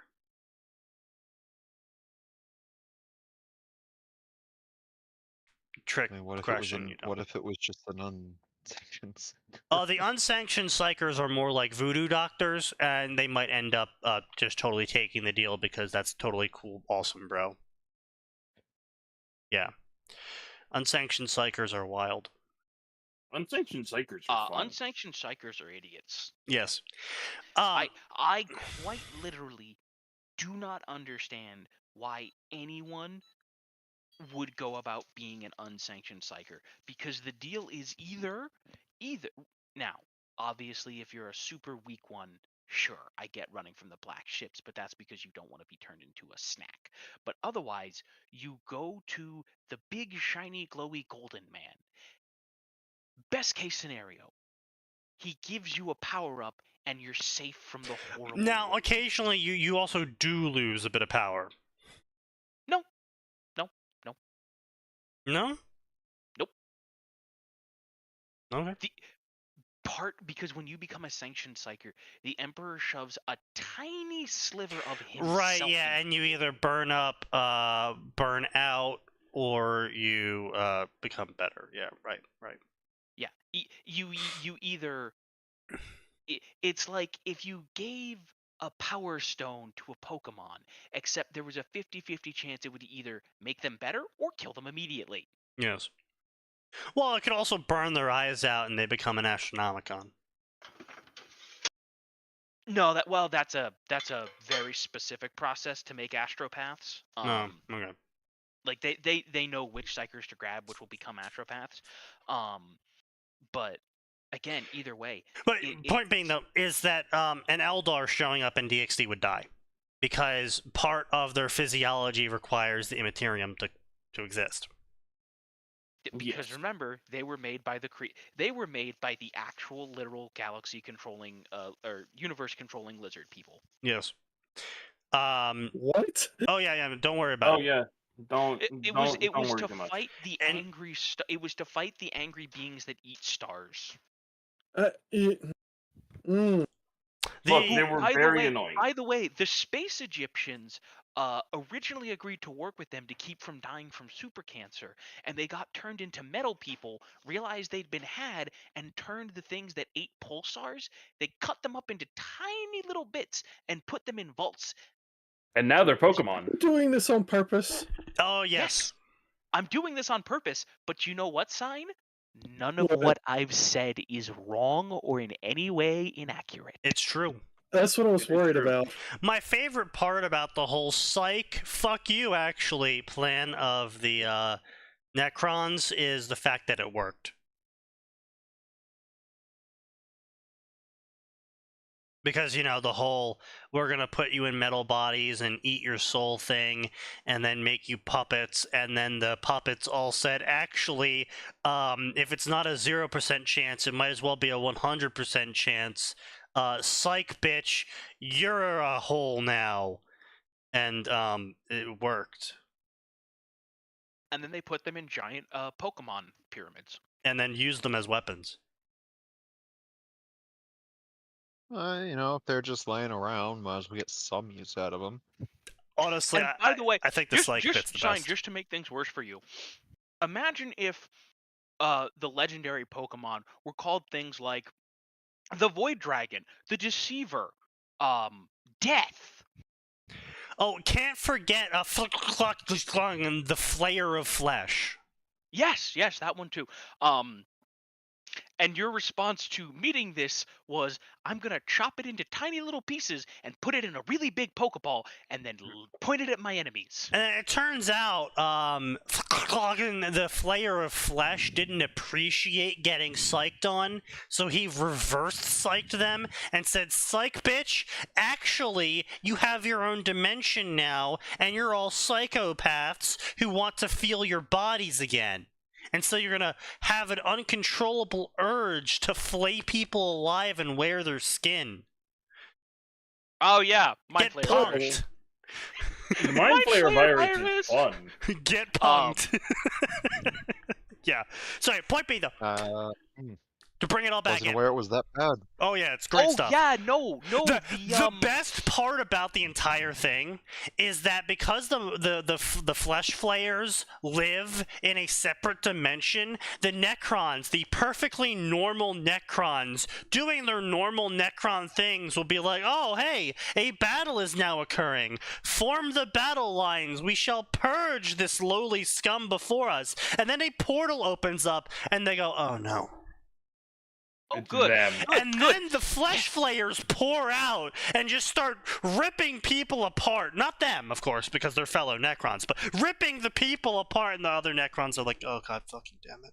By the way, just so you know, these people had so utterly mastered physical reality that one of their go-to I want this problem to go away is an antimatter meteor. Yes. Also, to make it even more fuckery, the normal Necrons can't figure out where the flesh Necrons go. Despite their mastery. Oh, good. Sneaky. Here's a list of the named Catan. Oh, good. We have the Nightbringer, also known as Death, the Sun Eater, the Endless Swarm, the Silent Cry, your favorite, the Slayer, the Void Dragon, the Deceiver, the Spiral Flame, the Burning One. Wait, hang on a minute. He could go into the Webway? Amazing. Yeah. Oh no.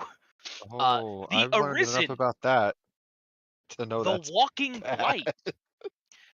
And my personal favorite, the Outsider, the star god that went insane from eating other star gods, or maybe an Eldar god. We're not sure. Yeah. Speaking of that one, also apparently, is that the one that lives technically outside the universe? Yes. Yeah. The World Shaper, the Potentate, the Crimson God, Star Death. Star Death. They really like eating stars, okay? And last but not least, the Sufferer. Yeah. He suffers. Anyway, point being, though, is there's a bunch of super power-ups that if you bring that character out of the super power-up world, they sometimes die because their physiology is literally reliant on them being in the pool of super power-up.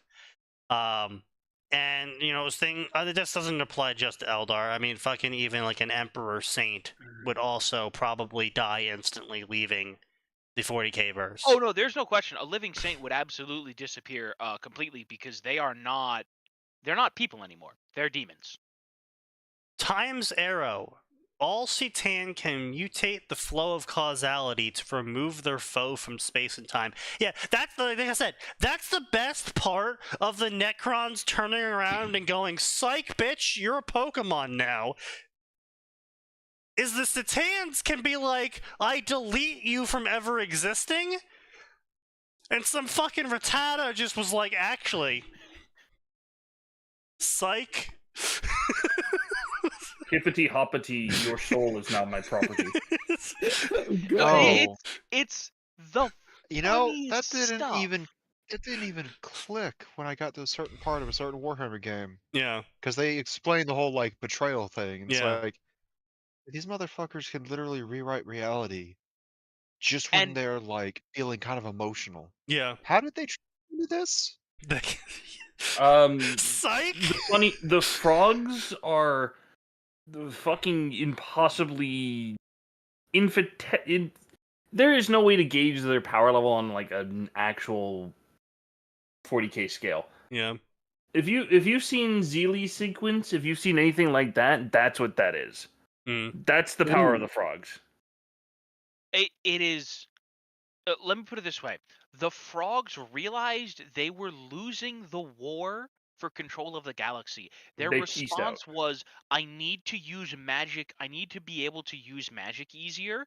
Hang on, let me weaken the walls of reality so that I can do more magic." Yeah. That sounds like a bad idea. Oh, my it's a God. terrible Oh, it was idea. a That's why we terrible have idea. demons. What is this retarded shit? Like, Jesus Christ. I know we've been going on about the first one, but holy shit, the rest of them are just fucking awful. Star Oh, we Wars, knew that would Ain's the happen. God Hand. Hey, first off, get your filthy paws off of Elder Scrolls. Second off, Revan had been called twice before, first to save planets from Mandalorians and then against the Sith. Don't even get me started. Now he's been called by another dimensional deity to remove the corruption in his society. This will be interesting. Ainz is Revan. Ainz gets a harem. Yamato bashing. Oh boy, okay. There are several problems Fucking here. made me think of Dagoth or welcoming Ains into his home. There are Come, Ains, come. there are Come several and look problems upon the heart. There are several. Oh, I'm problems sorry. here, I thought not you were the least never. of which being, Revan never showed any interest in governance, Yeah. and that's probably because Revan knew that if he'd shown even a minuscule interest in governance, he would start fucking killing people. Which, to be fair, is exactly what happened. I mean, that is the proper response to governance. I don't think that's true. Yeah, that's no, we do need a limited form of government because you know what? I like having firefighters and I like having roads. Roads are nice. Yeah, but the point being that before we get derailed into that, Yeah. it's just Revan went off to fight a bunch of Mandalorians who he thought were doing bad things like burning planets, and said, "Hey, anyone who wants to stop the planet burning, follow me." And then a bunch of people followed him, but not too many. And then he started winning, and then more people showed up and started following him, and he was like, "Fuck, I have a shit ton of people following me now. Shit. Fuck this shit, To I'm which going he back then to the said Jedi." things- So he went back to to which- the Jedi, and the Jedi God. said, "You're a dumb bitch, you're going to prison forever." And he said, "Wow, fuck that." And so he left the Jedi. No, to be fair, the Jedi let him beat all of the Mandalorians and then said, well, we can't you stopped the Mandalorians for us, which is great. Thank you very much. We need to send you to prison." And Revan said, "I'm not going to come home." And they said, "Okay, we can't stop you." No. He came home. He went back. No, he didn't. Yeah, he did. The exile. The exile went back. Right, my bad. Yep, that's what it was. The exile was the one who went home, and they said, "We're going to put you in space prison." we're taking You're away going your into lightsaber. hyper jail. You're being exiled from the Force. No. The exiled already cut themselves off from the Force. Oh remember? right, yeah, that's the whole Malachor thing. Yeah. Remember, You're they going into caused- hyper prison. Yeah, they said you're going into hyper prison, and we're taking your lightsaber. The exile's response was, "Fuck you, keep the lightsaber," and stabbed it into the magic force rock. Yeah. Flipped them all the metaphorical bird and walked out. And they were just like, "Should we stop her?" And they're like, "She stabbed the magic space rock, man. We can't do that. We can't stop her now." Yeah, once you stab the magic space rock, there's no going back. Why is stabbing the magic space rock a get out of Jedi jail free card? It's Don't not, worry about it. but it's the only explanation we have Yeah. for what happened. Because, like we said, we don't know why they let the exile go. All we know is that, To be fair, if we go by Coder 2, and what happens in Coder 2, which as far as Disney is concerned, was previously canon, but then got decanonized and is canon again now. What happened in Coder 2 is that because the exile was exiled from the Force, that for some reason just meant they could fucking square up against God and win. well, because it turns out, after you exile yourself from the Force, you'll get better, and part of the process of getting better is learning how to turn everybody with the Force into a tasty snack. Yes.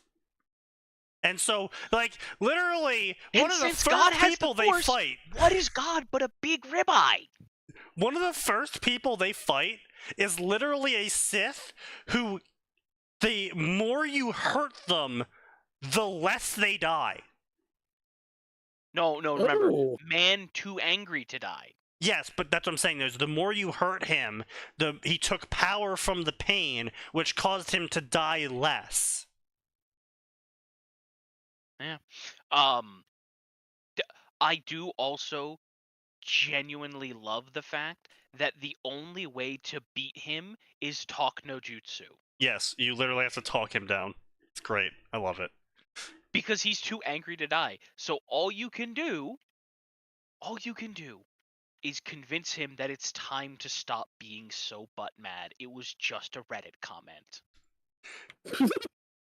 Yeah, and then you just casually walk up to Nihilus and fight him. Yeah. The man who made snacks out of planets. You just walk up to And him you and just you're like, go, meh. square up. The response Hey, yo, what's is, up, bro? The response is, I can make a snack out of you. Well, no, that's the problem, is he couldn't. Just No, we do.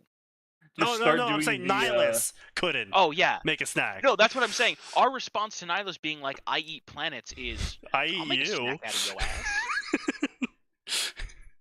You're a walking donut. You know, exist in the Nihilus wrong would be format. Nihilus would be the Force equivalent of a donut. Pretty much just empty calories. He has no soul. He has to eat other people's soul. By the way, the Exile is so good at what they do. Nihilus has to continually consume planets to keep themselves from falling into pieces. The Exile doesn't have to. They just can. Yeah. It's great. an option. I liked not a old Star requirement. Wars. It's a Old skill Star issue. Wars is funny. Yeah, literally, 75% of Coder 2 is your main character telling everyone else they just simply have a skill issue. Yep.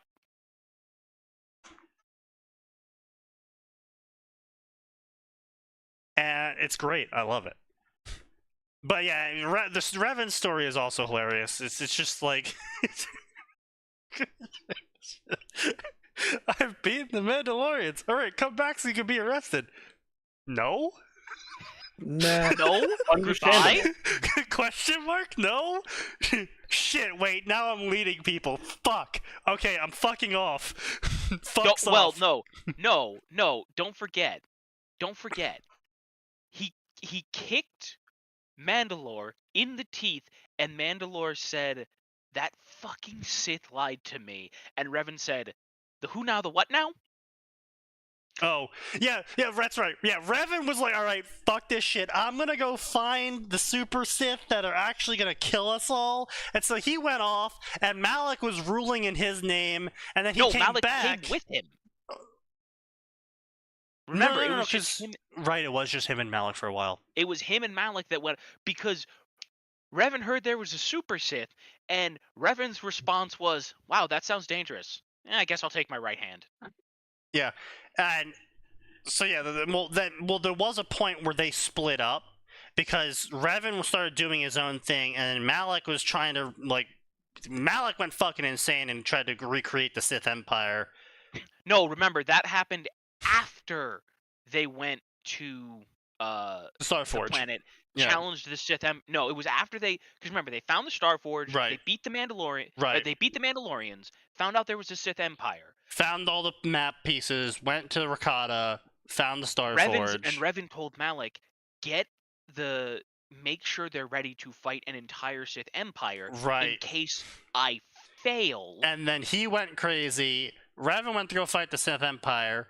And got turned into a and got mind whammied. No. Because that was when he was returning. Because when he was returning, Malik then betrayed him, and the Jedi also attacked him at the same time, which then allowed them to mind whammy him, which then led to the events of KOTOR 1. Well, no, the whole reason he became a Sith, it's speculated, was because he got the mind whammy.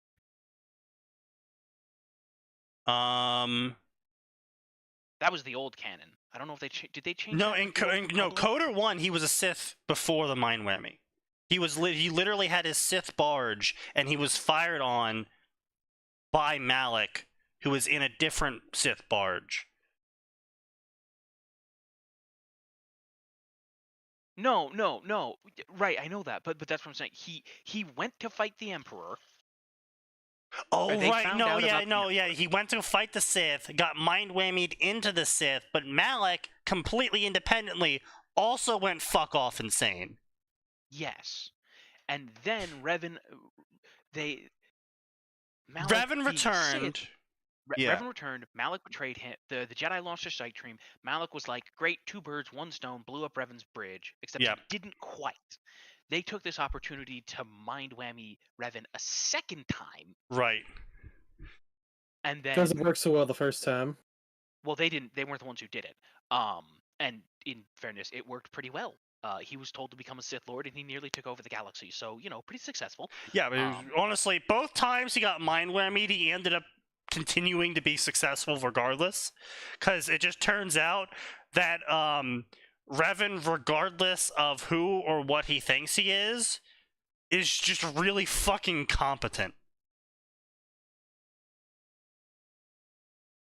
But anyway, so then he gets his memory back, goes to fight that Sith Lord again. Wins. No, loses, remember? He got turned into a battery. Oh, yeah, the fucking battery thing. He then, after like 400 years of being a battery, breaks out. Yeah, it's SWOTR, though. Gets taken out by us when we're level 30 chumps. Then apparently he split into Light Revan and Dark Revan, and we don't talk about that. Yeah. There's a very good reason we don't talk about that. SWOTR lore was kind of cringe. It was great, don't get me wrong. I loved the game. I loved a lot of the storyline. But when they started trying to incorporate some of the older lore into the game, I was just like, I don't like this. Listen. If they just focus on Satele, it would have been fine. Satele's actually a great character. Yeah. Bastila. But what if she had just, like, 30% less stick up the bum? Yeah. Yeah. Just a bit less rigid. So yeah, more dumbass stories here of Ichigo gets taken on by an apprentice by Darth Vader during the Starkiller saga.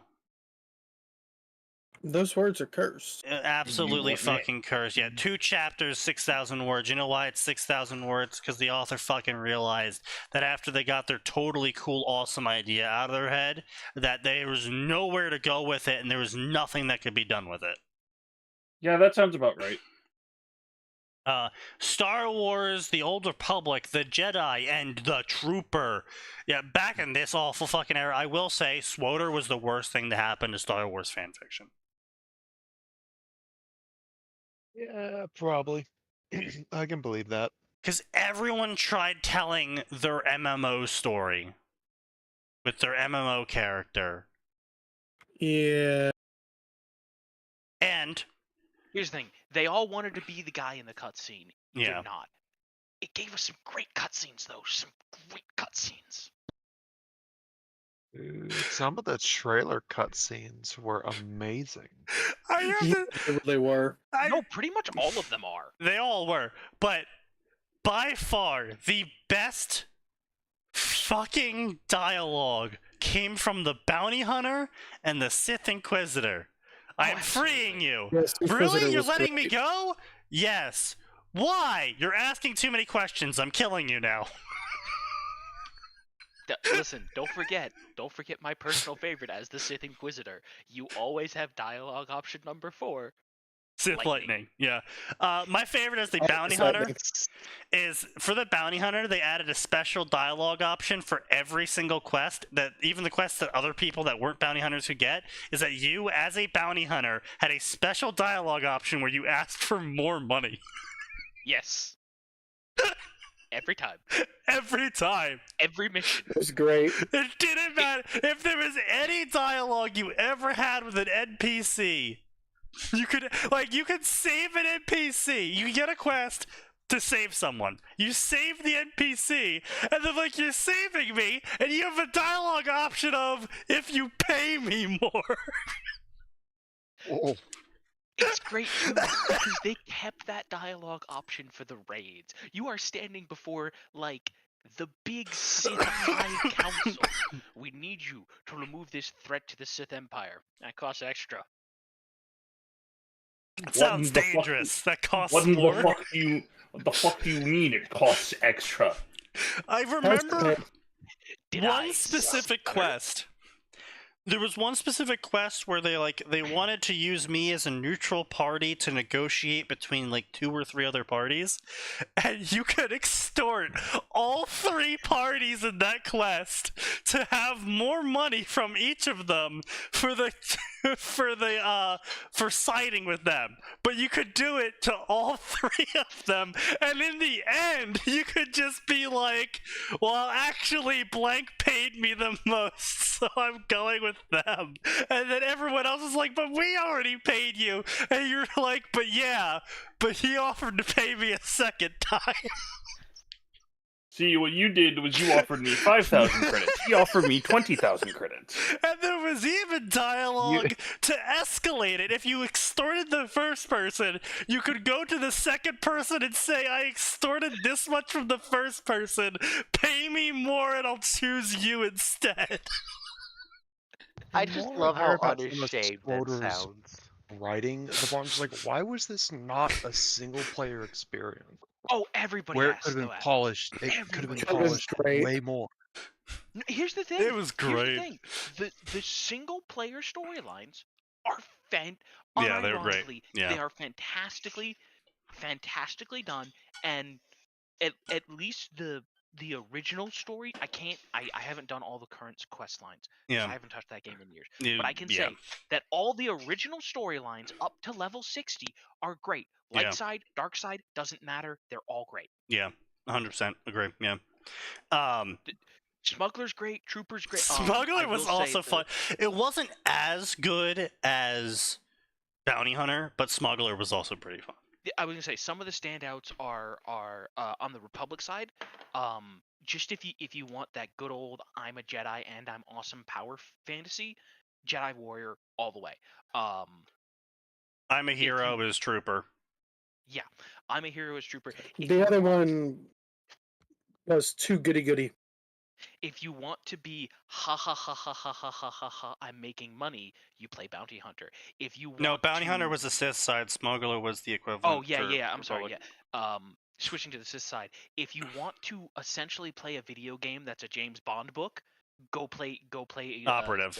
Age Operative. Yeah. I couldn't think for a minute. Operative. Also, it is funny because every single storyline you can be light or dark side. So if Yeah. you want to be the evilest Jedi warrior that ever walked the face of the galaxy, go for it. And it's great because people will always ask questions like when you purposely pick the opposite dialogue alignment, they're like, "Wait, I thought you were good/evil." And one of the responses would be like, I didn't feel like it today. It's more like a guideline. There was one moment also I remember as bounty hunters. You're paid to kill a guy, then you enter a dialogue with him, because there was like someone else is like, oh well, if you capture him instead, I'll give this reward to you instead. And then as the bounty hunter, he could be like, wait, no, don't kill me. You could be like, all right, pay me, and he pays you, and then you have a dialogue line of, I lied, shoot him. That is very Deus Ex of You him. wait just long enough for his money to clear the bank. Pay me. Okay, here's your money. Great, I can go now. No, I lied. Bang. Bang. Now, I will say I hated the fact that on the Sith side of things, it seems like they made the Empire as cartoonishly evil as they possibly could. Like, okay, you why can't are you entirely. doing So this? the problem is you can't entirely blame BioWare for that, because that is how the Sith Empire was depicted in previous canon. Yeah. And cartoonishly evil, unfortunately, also did produce fairly good results when the cartoonishly evil parts produced incredibly competent people who supported all of the incompetent cartoonishly evil people. Because, well, like, I think it was the operative specifically, where you literally got promoted as you just kind of killed everyone above you throughout your quest line. That's also the Inquisitor. Yeah. That was also the Inquisitor's line. Yeah. Literally, it's like, some of it was just like, yeah, I'm actually really competent, and everyone around me is so evil, me killing my officer gets me a promotion instead of jail time. Or Just like, alternately, yeah, we're when sorry you're that we playing didn't the tell you good about that guy, earlier. it's I'm not actually that good. It's just that I look good because everyone else around me is so hilariously evil that showing a tiny bit of empathy makes people adore me and gets the kind of results you normally expect from people who are in love. Yeah. So I mean, like I said, they told a really good story. I personally felt, because I played both smuggler, bounty hunter, and operative. As you can understand, my fantasy in Star Wars is not, in fact, to be a Jedi. It's to be the guy killing the Jedi because Lamau gets sniped, bitch. Yes. God, I loved all three of those classes. But point being is that I felt the Sith Empire was a fair balance of holy shit. Okay.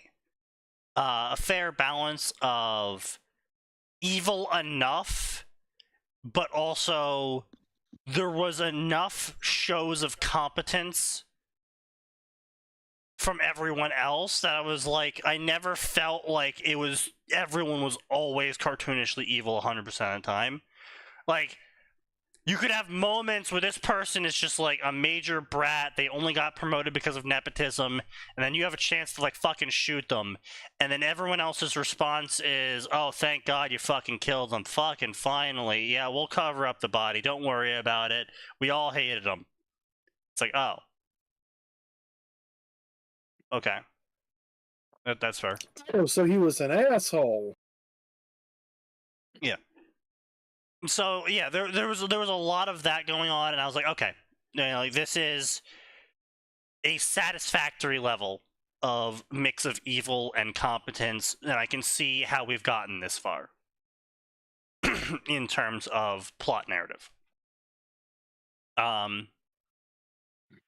Let's see what else we got going on here. Thorin was guard at Sakura Castle Who? Nether is shape-shifting, powerful being who always gets what he wants, even if that means killing every ally of enemy. Dark Ichigo and Merrick Starkiller. You what, mate? Of course, yeah, of course each chapter is only 700 words long. Why not? Yeah. You McFucking what, mate? Yeah, don't worry about it.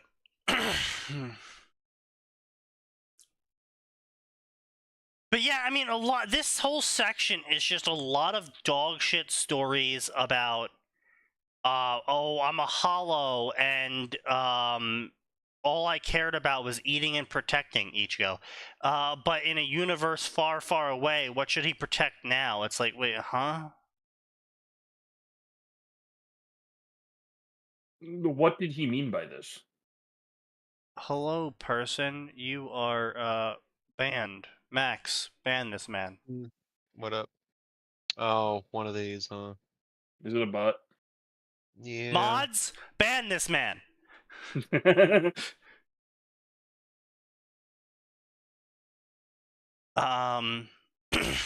I hate how these things keep finding this channel. Yeah, I don't know how the fuck that even works. Like, goddamn. Jedi Rebirth by Ichigo Skywalker.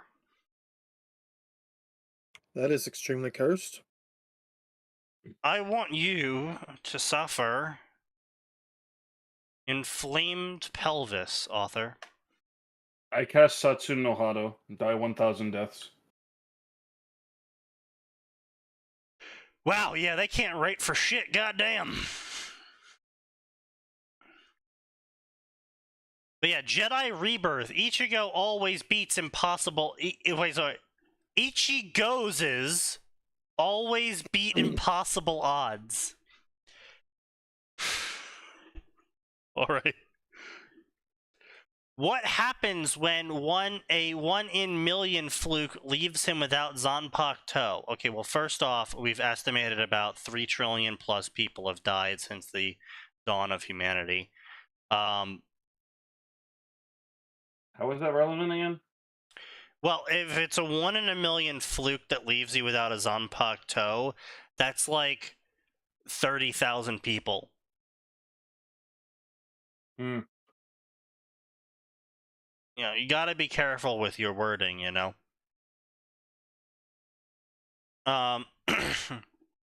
His options are non-existent because he lost his Zanpakuto. That's just... I mean, you published this in May 2020. Bleach is over. Not only is Bleach over, we know what happens when he doesn't have access to his Zanpakuto anymore.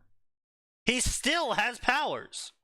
It's also the worst fucking arc in the entire series. Well, I will no, not elaborate.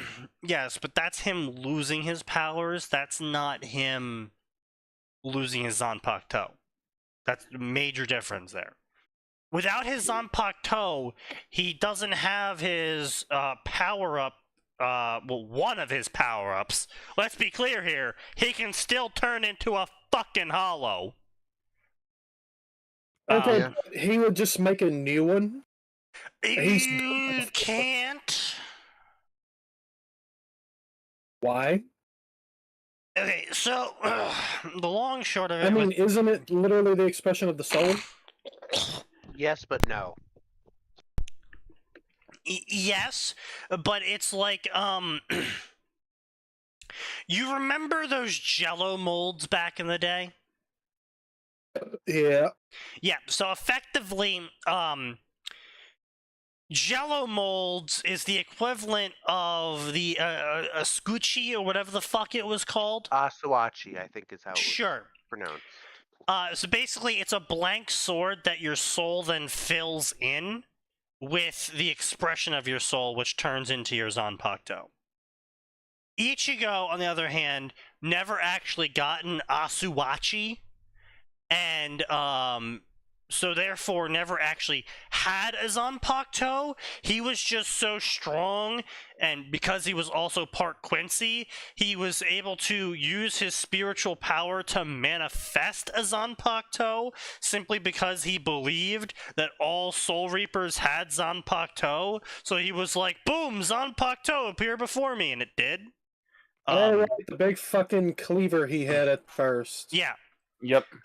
So, him losing it is losing part of his soul, not part of a sword that he filled with his soul. So, that's like, that gets a little bit sketchy. No, hold on. In the later ones, he did actually have a Zanpakuto, so it depends on... That's, it's at Blood War. That's actually the final arc. He actually finally gets his Zanpakuto. Is it? Yes. He goes to the Okay. royal court, and one of the royal court members is the guy who forges the Asuchi, and he secretly knows every Asuchi that's going to bond with someone and what their Zanpakuto is going to be, because he's got sword precognition or some dumb shit. That sounds incredibly dumb. Yeah, That sounds bleachy. it's really dumb. Don't worry about it. But anyway, point being is that yes, eventually he does manage to forge his soul blade into an actual blade, and that's where he gets his sidearm dagger from, is that his soul blade wouldn't actually turn into a Shinigami blade until he removed the hollow slash what the fuck is it called? Is it the visor? Or the Quincy? Quincy Like, parts. Yeah, the Quincy part turned into the dagger, and the hollow Shinigami part turned into the sword. And That's fucked up, by the way. They're like, no, you can keep the hollow part, but not the filthy Quincy part. To be fair, that was because guys. it was because god his sword was too powerful. The collective trio was too powerful to fit in one sword, or some shit. Yeah. I can't remember. All I remember is halfway through that arc, Kubo found his writing chops again, and then he was told, "Oh, by the way, you're Finish it. done in 2 weeks." It's like, what, guys? He finally hit his groove for the first time in 10 years. What do you mean finish it? Finish it. Which, I mean, I get why they told him to finish it. Yeah. Because they hated each other's guts. Yeah. So much. Yeah.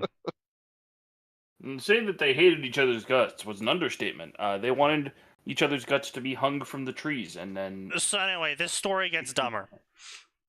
Oh boy.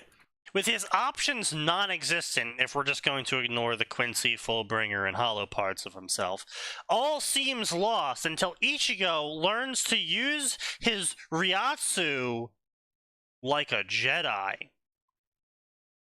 With the help from his new Jedi Master, Ahsoka Tano, who he then fucks raw, raise the remnants of the Jedi Order. V2.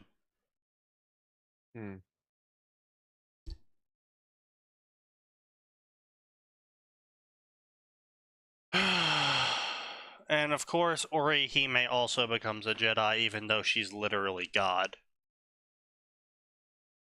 Is she? Yeah. What? I feel like I missed that part of the lore. So, Orihime's power that everyone thought was like a shield and a healing power is actually causality. When she blocks your attack didn't happen. Oh, so she just has GER. When she heals damage to someone, they never got hurt. I thought it was no, she rejects that it actually happened, so it doesn't happen. Yes, she removes it from causality. So she's not healing the attack damage. She is removing the attack from ever happening from causality. Therefore, they never got damaged.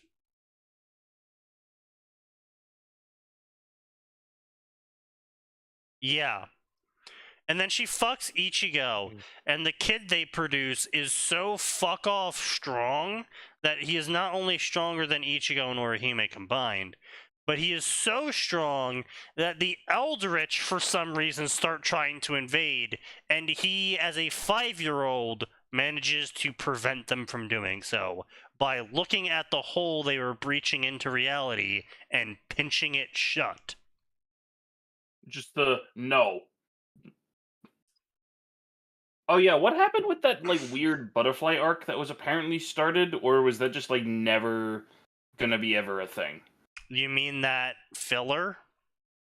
It was like epilogue filler. It was filler. It wasn't epilogue filler. It was just filler. No, it was It's like non-canon. Oh, it's not canon. It's literally just filler. Yes, Oh, that's the dumb. Hell Butterfly arc was just filler.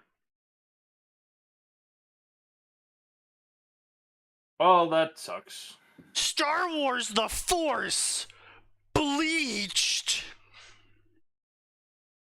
Luke times OC. As long as it's not his sister. Stormy the Wolf. At least if it Seems were his sister, it'd be canonical. When Is it the Toshirino. author's name? Yeah. Haven't we run across one of their works before? I don't know why. The author name sounds familiar here. What is this? Why is he laughing? Why is he laughing? This is their author picture. What is that? Oh no, he has a Sonic thing. I think that's why you know this author, Max. They wrote a Sonic story. Oh god. I don't go digging around fan fiction though. I mean, it was back in 2013, so you might have. I don't know if I ever hung around the Sonic fan fiction page, like ever. The Goddess of Balance. Zelda Teen Titans crossover. When Raven finds a mirror in Jump City with a shadow trapped inside it, she is thrown into a world she doesn't know anything about, and given a power she didn't know existed, and has to question the sanity of a certain goddess. I ship Shadow Link and Raven. No. It starts out bad, but gets better if you read more. I'm sorry, does the author say that? The author says that in the summary. They have 15 chapters and 700 words per chapter. The author just flat out tells you, hey guys, it starts off bad. They Okay. have been updating it for 5 years. They output 2,100 words a year.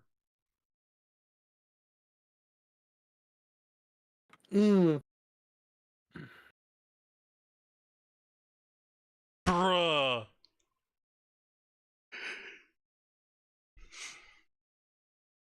Holy shit, that's bad.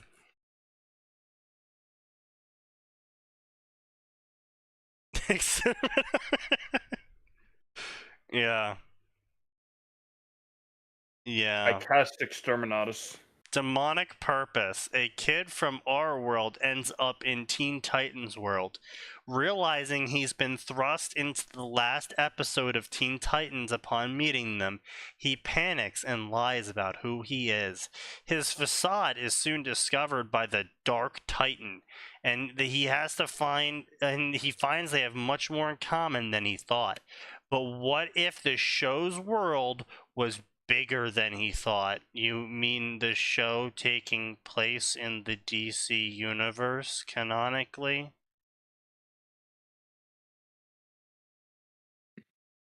The show that actually has crossovers multiple times with other DC properties like Green Lantern, Batman. You're thinking about Young Justice. Teen Titans Go didn't have any of those. Didn't have many of Not those Go. crossovers. No, not Go. Just The regular original Titans Teen game. Titans cartoon. The original Teen Titans What season? cartoon I don't had. think the original Teen Titans cartoon had all that many crossovers. I don't It think didn't. it did. I don't remember any. Mm. I'll be It honest. didn't. But Batman and Green Lantern had both shown up at one point as a cameo. Yeah, okay. My point isn't that it's a crossover. My point is that it showed that these properties existed simultaneously. And if Yeah, you read okay, the I know comics, what you it would know is. that. It's the all right, with the animated series, it's the fledgling start of the DCAU, as it were. That's like back when they first started doing Justice League and all that stuff. After Batman Superman Adventures is where it started, but then it kept expanding and expanding and expanding. Wow, I actually just took age damage from that. Bam. You're welcome. No, not from that, from this. I'm putting it in shit posts.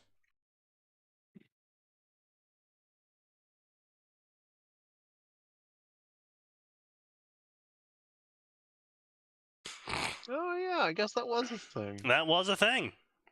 Oh yeah, those things. Yeah, that was a thing. I mean, they still make those. They I'm pretty do. sure. You But, can the buy whole, them by like the more you could put on your tongue, the more badass you were. Yeah, I forgot about that. Totally. Thinking Lord. that. absolutely, yep. And then as an adult, you're like, man, these are weak. Yeah. Why did I Yep. ever eat these? Yeah. Well, yeah, I mean, fun fact, you actually can buy a 5-pound bag of them from the Candy Warehouse, USA. Oh jeez.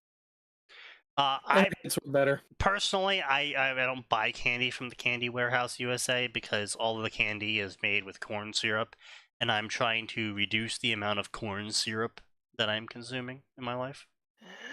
A Good good luck goal. with that. I'm actually having Sneaky. great luck with that because I eat Yeah. mostly meat and soup. I hope there's some veggies in there if you're eating mostly meat.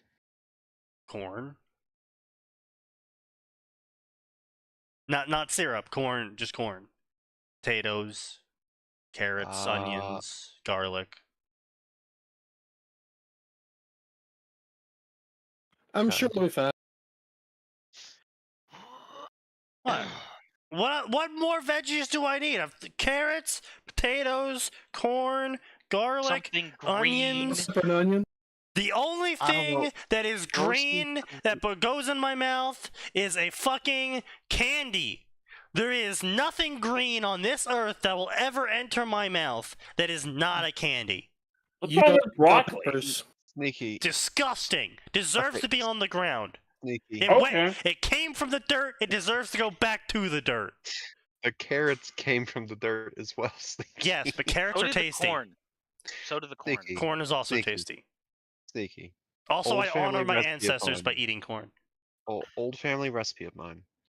Green beans and a small bit Oh, of beef well, you or can't- chicken bouillon. Okay, yeah, Yeah, beef. Yeah, I mean, okay, the green beans, I'm iffy about, but I'll include beans. I mean, I have pinto Ah. beans. I got red kidney beans. Cowboy beans. Okay, that's good. I will say one thing that is quite tasty. You take asparagus and you throw a little bit of garlic Okay, salt, all and you right. put some olive oil on there. Yeah. Not a lot, just a little bit. I'm and that- trying not to you eat. bake Please it, stop that's making me really hungry. good. Okay, yeah, okay, to be fair, yes, as long as you make sure to cut off the white stem part Well, of the yeah. asparagus. I have cooked yeah. those before. Yeah, I baked them. They were actually pretty good. Like, listen, if- anyone if who you eats want some asparagus raw protein- is an inhuman monster. To be but- fair, they were also brown at that point, so I don't know if that really counts as green. You attempted. If you want to give them some good flavor without needing to, do any salt, pepper, or anything, wrap 2 or 3 with a strip of bacon. yeah, that sounds That's rough. fair as well. Yeah, asparagus wrapped bacon. I'll have to keep that in mind. Yeah. It's just it's just a major problem for me because I live alone, and there's a lot of meals that I could and would cook, but because I live alone, usually those meals end up involving more effort than I want to put in to a meal for only me.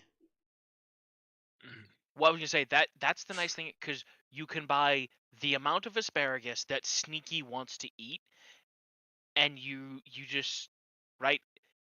It's just a little bit of olive oil, and you just throw it. You can throw it on with you can buy a barbecue brush for the express purpose. I and already throw it have a on that barbecue way. brush, but yeah, I know. Well, yes, but you don't want to be mixing olive oil on your barbecue brush, generally speaking. That's why you No. wash it. And sometimes you can't get everything off that Okay, brush look. depending Anyway, on what the it's point made of. is, It's the rubber.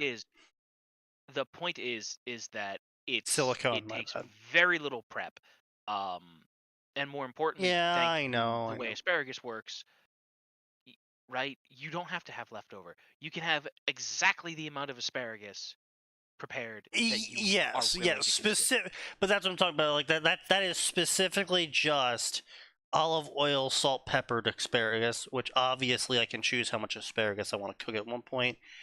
I'm talking more about like, oh yeah, I could make like, bacon wrapped asparagus with the steak exactly. and mashed potatoes, and it's like, but that's That's lot too of much work. yeah, well, it's a lot of work, but also they don't really sell food for a single plate. Yeah. And typically once you open a lot of those packages, it's like you have to use it within the day or it goes bad.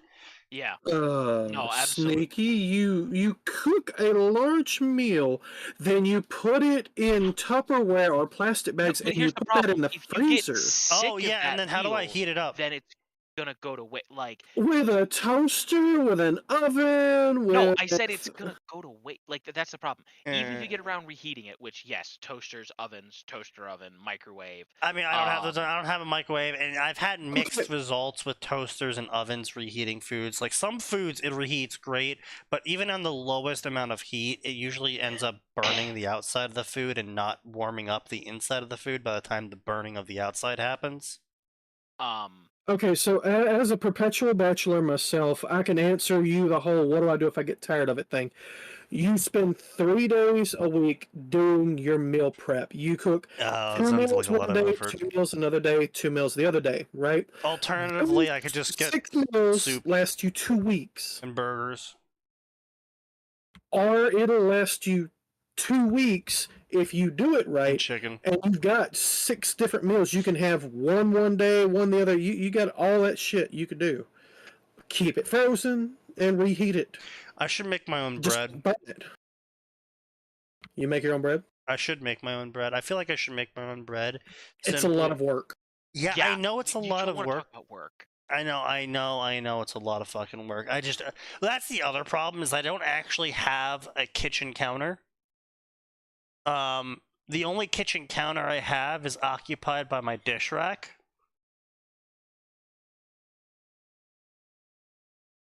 Do you not have a dishwasher? I do, but I don't. I'm a bachelor. I don't use enough dishes per day to justify not just washing the dish I just used. But just leave it in there until you've used enough. Right. I don't think he has that many dishes. But that's what I'm saying, though, is that, yes, I could use a new dish every single day and then let the dishwasher clean it at the end of the day, and then I'll have that space dedicated to being able to cook prep there. But I don't... Like, why would I not just clean the dish off and reuse it? No, hang on. This man actually has a good habit, and I like it. Don't discourage him from doing it, because leaving dishes just laying around is... But I'm not talking about leaving a dish lying around, sign. I mean, Take your dish. You want me to put it in the dishwasher? Dish rack is fine, but that's what I'm saying, right? Okay, look. Right? How many, right? You have what? A dozen plates, ballpark? 7. Yeah. 7? Okay, so some plates have been lost along the way. Okay. You have enough plates for days of the week. You use one plate throughout one day. But my then point just- though is that I'm not eating these super complicated meals that you would typically cook for multiple people. I'm eating like a burger or soup.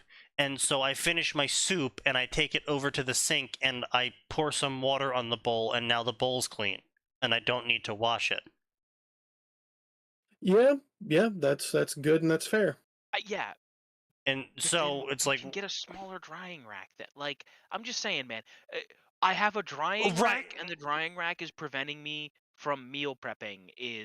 right, but I mean, it's like it's a multi-stage thing. It's like I actually do have a smaller drying rack, but the thing is it's just I don't have a reason to do an extreme amount of meal prep. I have enough space to be like, oh, I want to paint the ribs. I can do that.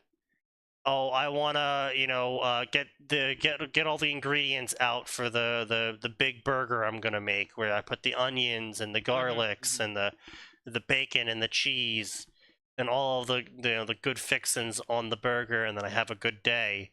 I have the space to do that, but like I don't have the space to make bread. I don't have the space to like. Well, no, you can get recipes that don't need to be overly complicated.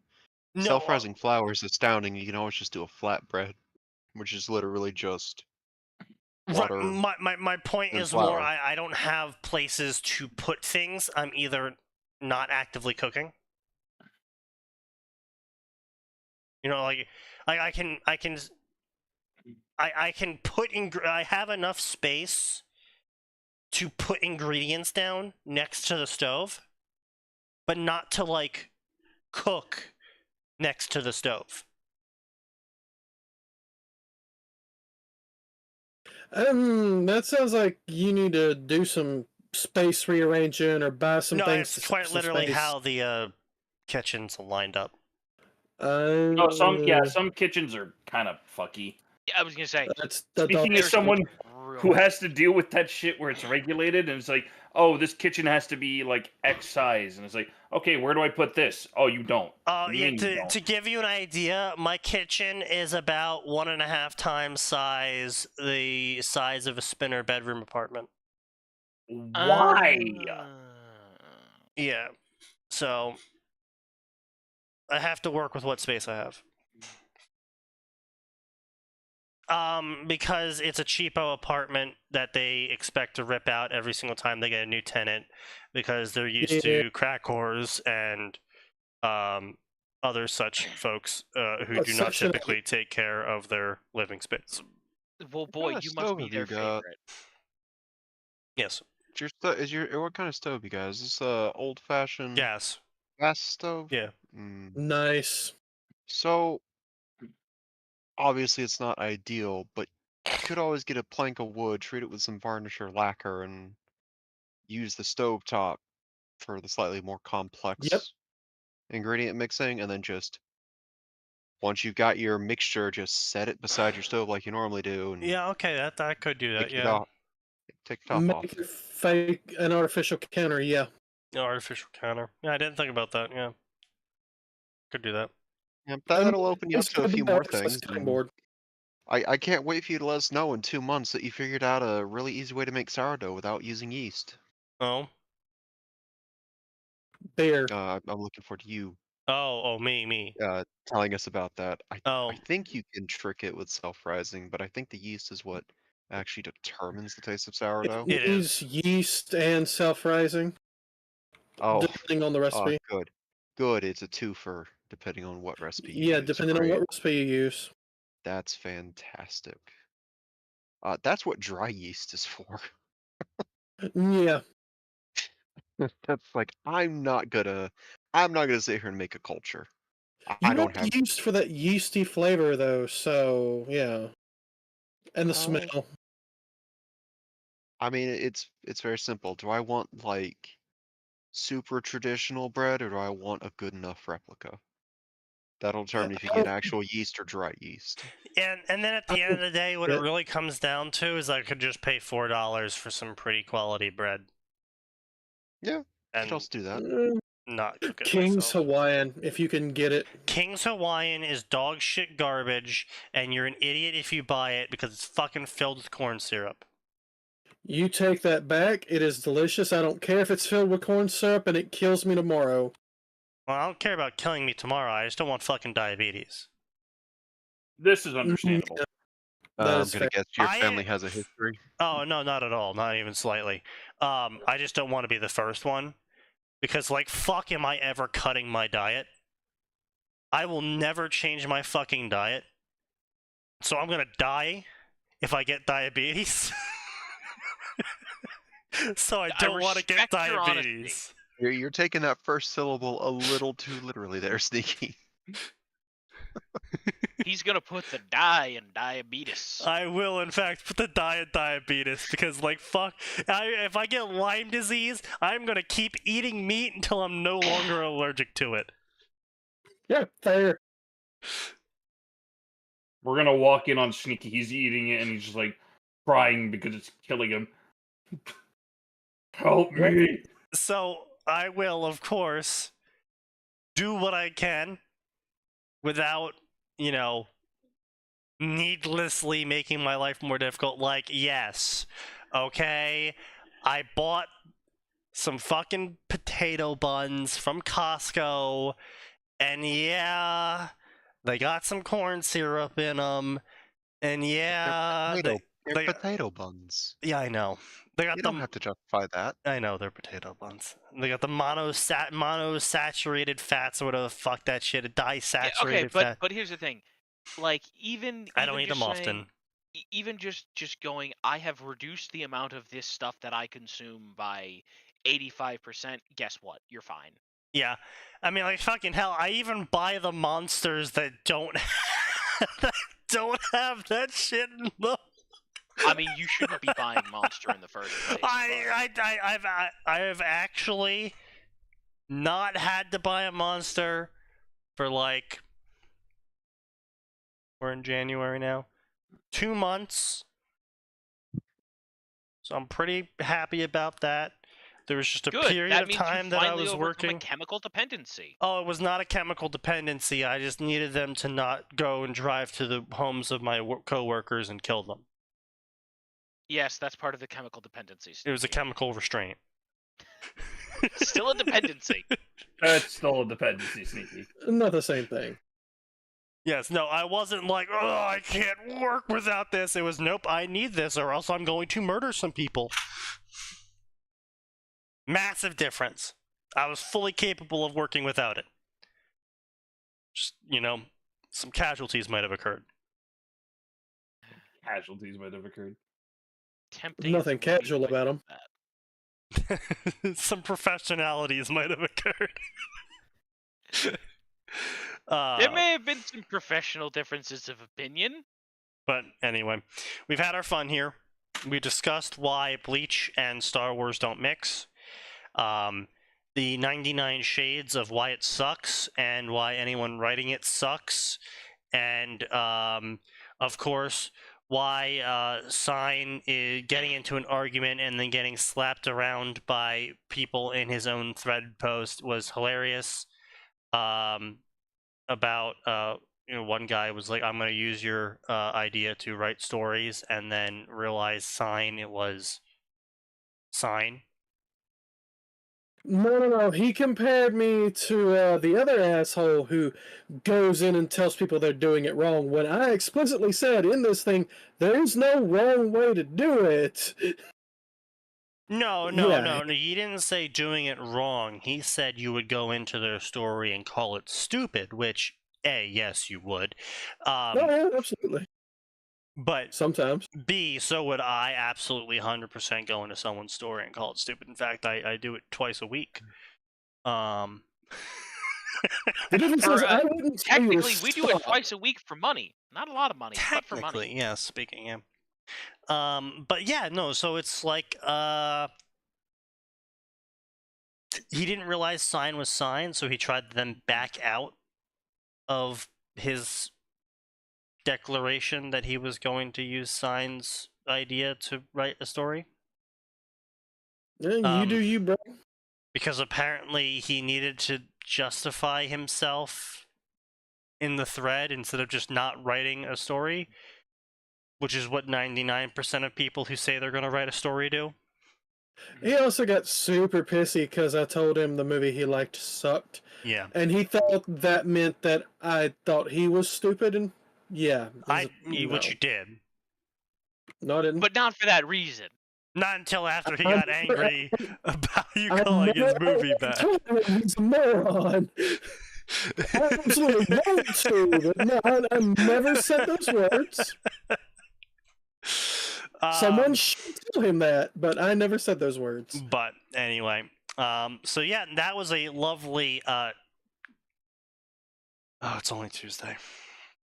That was a lovely Tuesday. So come back. Boy, what a week, guys! Next time, for more terrible fan fiction, I think we're gonna aim for the Naruto section. Oh. Well, I'm sorry, but we could go to the One Piece section, but it would become a 20-hour stream as I fucking rip into One Piece. Yes. Because also, I mean, by the way, just flat out, like, I'm sorry, but if you make a fan fiction for One Piece, what the fuck are you doing? A one-shot, fine. I'm not even sure how you'd go about making a fan fiction for that because there's just so much happening Yeah, It's too big. everywhere. yeah, all no, at once. it's like trying to make a fan fiction for the Chronicles of Drizzt, but also trying to include all 52 books of the Chronicles of Drizzt into your fan fiction. Yeah, I feel no. like everyone's like one criticism of One Piece is it too long.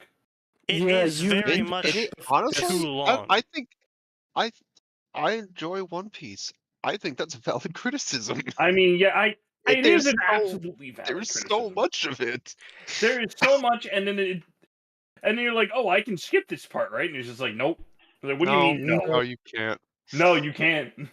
Yeah, no, I mean, even One Piece is like, yeah, One Piece sucks, guys. We're gonna go make One Piece V2, and it's gonna be shorter. Oh, that's the anime. Yeah, that's the anime being like, don't worry, guys. There's now so much material, we can just make it all the way through without having any filler now. I can't wait for One Piece V3. Now, here's the question No. I'm curious about. Sign, how would you go about making Star Wars and Bleach not suck as a crossover? Let's pick the brain of the professional author. Okay, you ready? I'm gonna hit you with this big brain idea. You ready? Don't? I wouldn't fucking do it. Yeah. Yes. And, you know, to be fair, was it Jim Butcher, I believe, with the whole Pokemon Roman thing? Yeah. Jim Butcher. The That was point actually is- a good story. No, but the point is that he was given the premise of Pokemon and the Roman Legion. And Jim Butcher, intellectually, rightfully, said, I can't make that work. So what I'm going to do is I'm going to take the idea, the concept of Pokemon, and the idea and concept of the Roman Legion, and I shall combine the concepts. I will not combine the Roman Legion and Pokemon. I will combine the idea of a medieval empire with the idea of elemental spirits. Which was absolutely fair. Which worked. And that is more or less his point. It's, yes, not every idea works. You can take concepts and merge them just fine. But if you try forcing Pokemon into Warhammer 40k, it's not going to produce a good story. No, it's not. It doesn't matter how good of an author you are. You could have the best AI in the world try and write a faithful Warhammer 40k Pokemon crossover, and it will still be dog shit. I'm talking the best AI trained off of the best books ever and is literally a super intelligence, and it still wouldn't be capable of making the idea work unless it had the ability to not be faithful. to the properties, and it let it just use the ideas, which even then still probably would not produce a great story of some sort of galaxy spanning empire and Pokemon and elemental spirits. I mean, it'd be kind of hard to reconcile a very anachronistic idea of elemental spirits with a space spanning empire. But I'm sure a super intelligence AI could do more with that than with trying to fit Pokemon and their power level into 40K. Yeah. So, not every idea works, not everything works. Concepts, fine. I mean, even certain properties, we've said this before, have allowances that either allow summoning from other dimensions or times. Why does everybody like RE0? Well, you can shove anything in that stupid franchise. Yep. Yeah, why does everyone like Overlord? Why does everyone like slime? Why do people like these stories that intrinsically introduce the idea of crossing dimensions, time and space? Well, it's because they introduce the idea of a easy crossover function. And so kudos to those series for people that try to write those crossovers, but I mean honestly, I've seen a lot of bad ideas in my life of reading fanfics. I've seen a lot of ideas that I looked at initially and said, this is going to be dog shit. And then I was like, oh, wow, it wasn't dog shit. However, the one time I've never been disproven on my initial impression of whether a crossover was going to be dog shit or not was in crossovers. So when a fanfiction was going to be dog shit or not was in crossovers. Crossovers have been the only time I've had a 100% dog shit success rate. I have never read a single crossover story that I said was going to be dog shit and have it not end up as dog shit. Because shit just don't work like that.